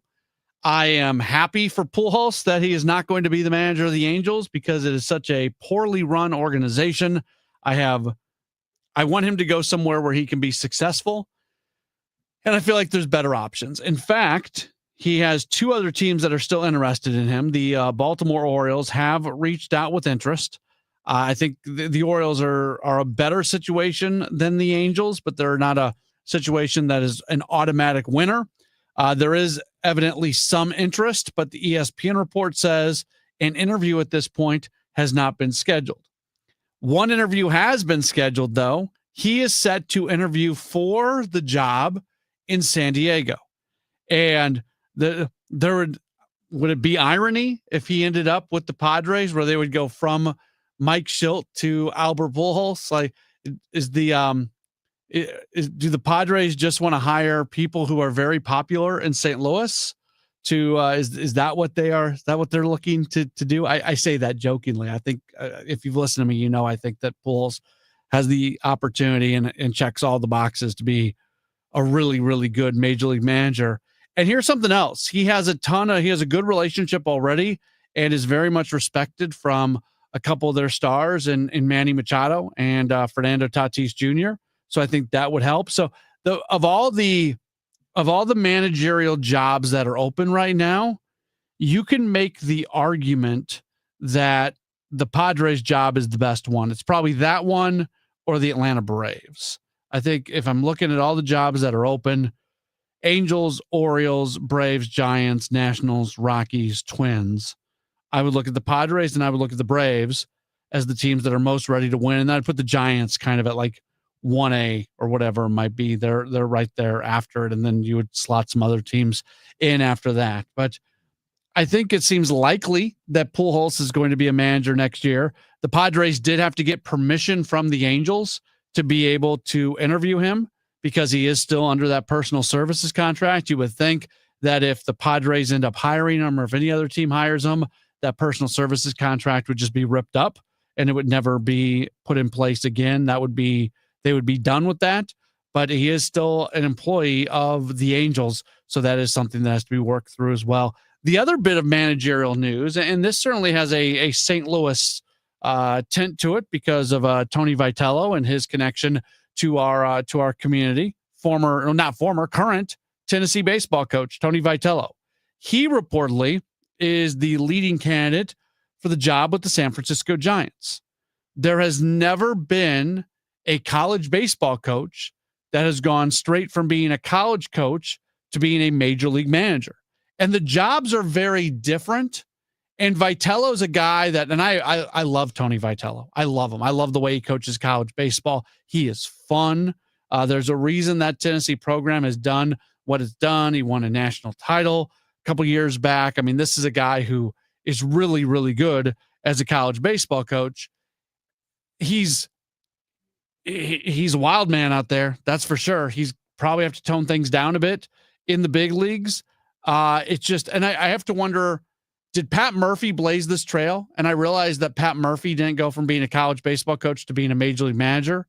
He went from college baseball coach to minor league manager to major league bench coach to major league manager.